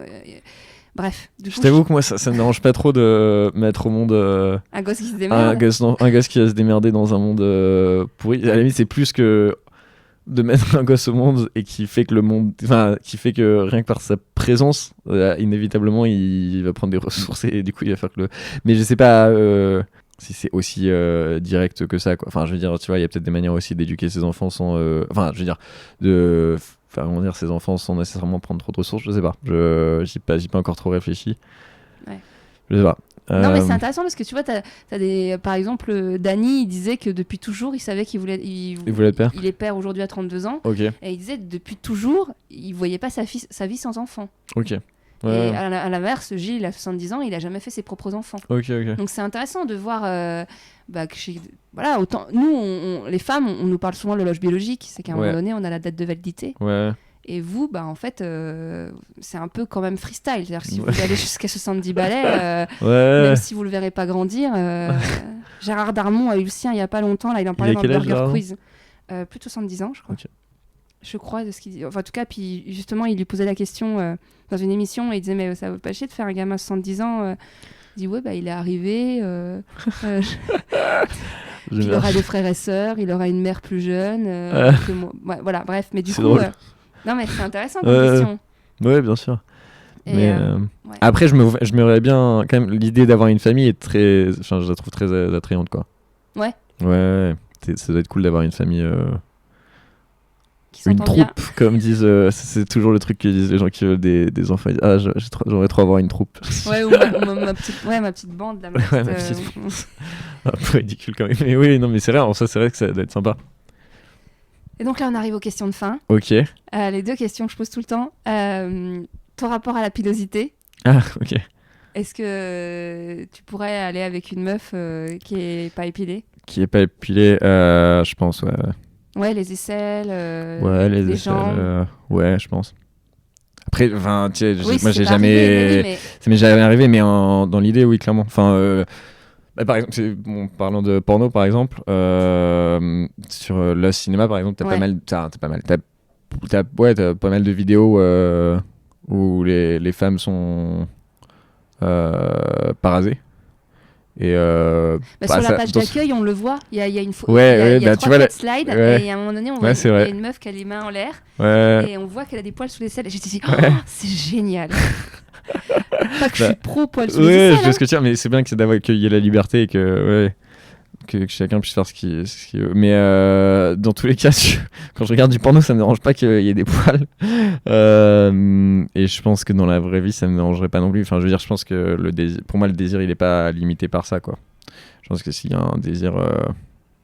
Tu me fais vachement penser dans tes propos et dans ton attitude Ouais. depuis tout à l'heure. Je sais pas si tu vois qui c'est. Le Pérave. Le pérave? Ouais. Pas du tout. C'est un youtubeur qui fait il fait de l'humour sur Ok. YouTube qui a 25, 27, qui est pas vieux, hein. Mais Ok. du coup, il a des propos proches de toi que j'avais bien kiffé Ok, ok. il passe dans le podcast de Mademoiselle qui s'appelle le Boys Club. Ok, ouais. Et il a tout un épisode que j'ai surkiffé Ok. sur son rapport aux femmes, aux poils, Ok, hyper ok. détendu. Je te le Cool, conseille. cool. Bah ouais, Je remettrai j'écouterai, dans ouais. l'article Ouais. ce qu'il est C'est vraiment. intéressant. Ouais. Et du coup, ouais, et puis toi, les poils, pas de complexe. Par rapport au mien? Ouais. Moi, je me rase de temps en temps. Enfin, j'ai pas beaucoup de poils. Enfin, Parce que t'es blond, sur les mon gens le corps. savent pas, mais t'es blond. Ouais, je suis blond. J'ai pas beaucoup de poils sur mon corps. J'ai pas beaucoup de poils sous les aisselles, donc je me suis jamais rasé les aisselles. J'ai pas beaucoup de pilosité faciale. Je me rase vite fait. Enfin, je me rase tous les 2-3 jours, mais juste parce que sinon j'ai un petit duvet parfois qui Ouais. est pas terrible. Mais ça, du coup, ça te fait pas. Alors, parce que par exemple, on avait Laurent qui demandait des astuces parce qu'à chaque fois qu'il se rase, il se brûle la gueule, Ah. il est irrité de partout. Et toi, t'as pas ça, du coup, c'est cool. Non, sur mon visage, j'utilise même pas de crème. J'utilise même pas de crème, mais j'ai un rasoir. Je sais pas, franchement, je me connais même pas le vocabulaire des rasoirs. J'ai pas un rasoir quand j'y réfléchis. C'est parce que j'ai pas des lames. Tu sais, j'ai le truc où c'est les ronds là. Tu sais. Ah oui, électrique. Ouais, C'est c'est un rasoir électrique. Ok, c'est ça le mot. Voilà. Maintenant je saurais. Maintenant je pourrais le lire quand les gens me demandent. J'ai un rasoir électrique. Bah voilà, peut-être que c'est un tips pour Ouais. certains. Et en même temps, j'ai très peu de poils, donc je Mais pense ton que. père, il a pas du tout non plus. Si, mais mon père, moi j'ai que 19 ans. Je pense que ça Oui, viendra mais plus c'est ça, tard. c'est Ouais. ça, c'est ça. Mais du coup, t'as pas de complexe Par rapport à tu veux dire. à ta barbe. Non, non, pas du tout. J'ai Non, pas parce de que tu complexe vois, avec ma barbe. c'est ce que je dis souvent, il y a des complexes, il y a des mecs qui se font Ouais. implanter des poils parce qu'ils ont pas de barbe. Ouais. Après, je pense qu'au niveau enfin, les poils pubiens, par exemple, je me les rase de temps en temps. Mais on sait jamais si jamais il se passe quelque chose. Sur un malentendu. Sur un malentendu, si ce Fellation voilà, dans un c'est angle ça. de vue. Je suis pas prêt. Il faut que je sois prêt parce que c'est quand mon opportunité va venir, il va falloir être présent. Ouais, Mais, tu crois vraiment qu'une meuf, ça l'a. Franchement, je suis sûre. Enfin, je me sentirais mal quand même pour une meuf qui doit se prendre des poils dans la. Enfin, si elle a envie de me sucer, moi je suis pour, tu vois. Je veux dire, pas obligé. Sachez-le. C'est pas impératif. Mais si j'ai envie de me sucer, j'aurais pas envie qu'elle se prenne des poils dans. Enfin, non, je sais pas. Moi j'aurais. Enfin. Oui, je sais plus qui. Je sais pas si Julien il le disait, je crois. Je sais plus, mais. Ouais. Mais oui, mais en même temps, là où on est beaucoup plus tolérante que vous, globalement, mais j'aime pas faire de généralité, parce que tu dis toi-même que les poils, tu t'en fous, mais il y a quand même beaucoup de mecs qui sont... Enfin, beaucoup, pas beaucoup, mais il y a des mecs qui disent que si la nana, elle a pas le maillot épilé, ils y vont pas. Bah, pour être honnête, moi, ça, je sais pas, parce que j'ai jamais été dans cette situation. Je pense que j'irai, même si la meuf avait pas le maillot épilé, parce que... je pense, mais parce que... Je me rappelle de l'épisode de Julien parce que justement il parlait du fait que ça lui chatouillait le nez. Non, il parlait pas de ça. Je trouvais ça drôle. Moi je pense que ça me dérangerait pas que ça chatouille un peu le nez. Enfin, je sais pas, ça se trouve c'est vraiment chiant, tu vois. Je pense que c'est un peu comme quand t'as connu des bons restaurants, bah tu sais comparer la bonne bouffe. Bah quand t'as connu faire un cuni à une nana sans avec pas beaucoup de poils, parce que et d'un seul coup tu tombes sur une coupe énorme, un buisson, tu te dis ah ouais, c'était quand même plus agréable avant. Ouais, je pense que tu vois. Ouais, en vrai je m'en rends pas compte. Je m'en rends pas compte du tout. Mais moi je pense qu'en tant que femme, par contre, pour donner mon point de vue en tant que femme, franchement pour une première fois ou des premières fois, si le mec est pas épilé, ouais. C'est pas un souci en soi. Après, si le mec il veut des trucs un peu plus poussés dans la pratique, bah, peut-être que c'est peut-être plus. Tu restes déjà parce que tu restes avec lui, un bout de temps que tu es avec lui et tu lui suggères l'histoire. Tu lui dis écoute, peut-être que pour la prochaine fois, ce serait bien que tu fasses un peu le taf. Ouais, bien sûr. Mais en tout cas, je pense pas tout comme toi. Enfin, ou alors, comme ils disent souvent les mecs qui aiment les poils, ils disent bah en fait, si la nana elle rencontre un gars qui veut pas lui faire son affaire parce qu'elle a des poils, bah, c'est que c'est un pauvre type et elle passe à autre chose. Tu vois, bah, toi pareil pour la meuf. Après, tu passes à côté d'une fellation. Si jamais ouais. Non, mais surtout, moi, ça me dérange pas. En vrai, ça me dérange pas de me raser. Même, je trouve que c'est vrai que c'est chelou parce que, enfin. J'ai pas beaucoup de poils, mais j'ai quand même des poils sur mon pénis. Oui, mais c'est naturel. Oui, c'est naturel, mais en même temps, je trouve ça un peu chum. Moi-même, je trouve ça un peu chum d'avoir beaucoup de poils là et pas de poils autour, tu vois, nécessairement. Non. Enfin, moi, mais mon point de vue. Oui, bien sûr, non, mais je peux comprendre. Il y a eu des trolls là, il y a eu l'élection de Mister France. Okay. Et il y avait une vidéo, parce que comme les Miss France sont en maillot de bain, il y avait une photo avec tous les Misters alignés l'un à côté de l'autre en calbute. Ok. Et il y a pas un poil. Ouais. Pas un poil sur le torse. Ah, sûr, ok, ouais. Oui, bien sûr, ok. Oui, c'est vrai. Mais je me disais peut-être. Non, mais tu sais, parce que parfois, quand j'imagine les mystères, je les imagine tous en moule beach, mais ça se trouve, il y a des poils qui ressortent, mais du coup, non, rien du tout. Du coup, je pense qu'il les rentre. Bah ouais, il les rentre. Super. Mais non, mais là, pour le coup, les mecs, et c'est vrai qu'on se dit, mais ils sont passés où les poils ? Parce qu'en fait, si tu parles de diversité. Diversité de la pilosité de l'homme en fait, parce qu'il y a des mecs en fait qui sont hyper poilus. Alors de là à laisser tout dans le dos, machin, peut-être pas à la rigueur pour pas être disqualifié dès le départ, mais des mecs avec des poils sur le torse, ça peut être sexy. Bon bref, mais tout ça, je trouvais que du coup ça cultive ce côté image d'Épinal, image de culture pop en mode faut pas de poils, faut être... qui est assez nouvelle pour l'homme finalement cette image. Ouais. Mais plus je travaille sur le podcast et plus je lis des trucs, plus je me rends compte qu'en fait vous êtes globalement tous en train de vous épiler. Ouais, c'est possible. Et c'est assez dingue. En vrai, c'est vrai que je pense que la plupart de mes potes s'épilent. C'est fou. Enfin, quand j'en parle, j'en parle un truc dont je parle souvent, mais en général, quand j'en parle, je pense que la plupart de mes potes. Après, tu vois, même franchement, le vocabulaire du poil, je connais mal. Hein. C'est dingue, mais tu te rends compte là. Bah, franchement, ouais. Non, mais parce qu'il y a la tondeuse aussi. Ouais, moi, je sais que j'ai connu pas mal de mecs qui faisaient à la tondeuse. Comme ça, la repousse, elle est moins douloureuse. Ok. Donc tu peux faire le maillot à la tondeuse. Il y a même des tondeuses spéciales maillot. Je vais faire un partenariat avec un non, mais moi, mes poils plumiens, je les rase à la tondeuse. Ah. Je pense que c'est une tondeuse. Non, mais en fait, c'est parce que c'est ma mère qui m'a. Ou je sais plus, c'est mon mère ou ma mère ou mon père. Non, c'est mon père. Je lui avais dit, mon père, ouais, j'aimerais bien. J'ai eu cette conversation avec mon père. Il y a peut-être 2-3 ans, je lui avais dit, papa, qu'est-ce que, en termes de poils, quels sont tes. C'est cool que tu puisses lui demander. Ouais, c'est cool. En vrai, mais ma famille, on parle pas mal de trucs assez. Enfin, de tout ça, on en parle assez facilement, je pense. Mais mon père, du coup, il m'avait dit, écoute, je te prendrai un truc pour te raser les poils pubiens, et il m'avait ramené une tondeuse, je pense. Ah, donc c'est qu'il le fait lui aussi ? Ouais, je pense, sûrement. Après, bon, c'est pas grave. Je pense que si jamais il y a des gens qui nous écoutent et qui se disent. Oui, il y en a un peu. Oui, c'est vrai. Je veux dire, s'il y a des gens qui nous écoutent, qui se disent, moi aussi, il faut que je révise mon vocabulaire du poil, je pense que c'est pas non plus trop grave de pas savoir comment. Enfin, non, mais si, je veux dire, c'est bien de trouver des solutions pour soi-même, mais c'est pas ce que je dis. Non, mais je vois ce que tu veux dire. C'est pas grave de pas savoir appeler une tondeuse une tondeuse. Ouais, c'est ça. Il faut juste trouver un truc qui marche pour soi, tant qu'on est à l'aise. Si on peut éviter que les mecs morflent. Ouais, bien sûr, c'est super important. C'est mieux, c'est sûr que c'est mieux. Allez, sans transition, la dernière question. La dernière fois que t'as pleuré ? La dernière fois que j'ai pleuré, c'était en octobre. Début octobre, je pense. Ouais, tu veux que je te... si tu veux, hein. Oui, bien sûr, non, pas de souci. C'était après en fait, je préparais donc c'était à Lille, en fait, je préparais un sketch, un nouveau sketch Donc mes parents habitent à Lille, donc je prépare un nouveau sketch à Lille. C'était une soirée où je devais faire un nouveau sketch, totalement nouveau. Ça devait être un sketch inédit. C'est une soirée où justement tous les humoristes en fait font que des comme la première fois avec. Ouais, il y a plein de variations de trucs, de concepts un peu comme ça. Et du coup, je devais préparer un nouveau sketch. Et le soir arrive, je vais au Comedy Club du coup, et j'arrive 30 minutes. Enfin, j'arrive à la station de métro juste à côté, 30 minutes avant que ça commence. Le truc est à 100 mètres. J'attends un peu à côté du métro, je m'assois sur un banc, je me dis... En fait, je me suis dit que j'allais faire... J'y suis allé en me disant, j'ai écrit quelques trucs, bon, ça, au pire, je fais de l'impro et je parle de ma vie, et on verra ce qui se passe. J'y allais parce que je devais y aller, mais il y avait rien dont j'avais vraiment envie de parler. Donc 30 minutes avant, je suis sur le banc, je réfléchis, je me dis je vais parler. Je me dis bon, je vais peut-être parler de ça, je marche, je suis à 50 mètres du Comedy Club. 5 minutes avant que ça commence et là, j'ai une sorte de crise de panique un peu, je pense.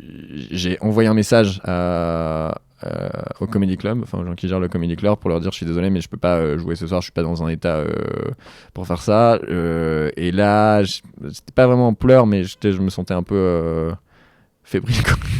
Et enfin non, mais je me sentais les larmes ont pas coulé. Les larmes ont pas encore coulé, mais les larmes étaient en train de commencer à couler. Donc je prends le métro pour rentrer chez moi et je rentre, et ma mère du coup qui était elle, tu vois, chez elle, et donc je rentre chez ma mère et elle me voit, elle me dit comment ça, enfin t'es rentré plus tôt, qu'est-ce qui s'est passé? Et je lui dis ouais non j'ai pas pu, et quand elle me voit juste là je suis en larmes parce que je pense que j'étais juste tellement stressé, c'est quelque chose qui m'a beaucoup stressé.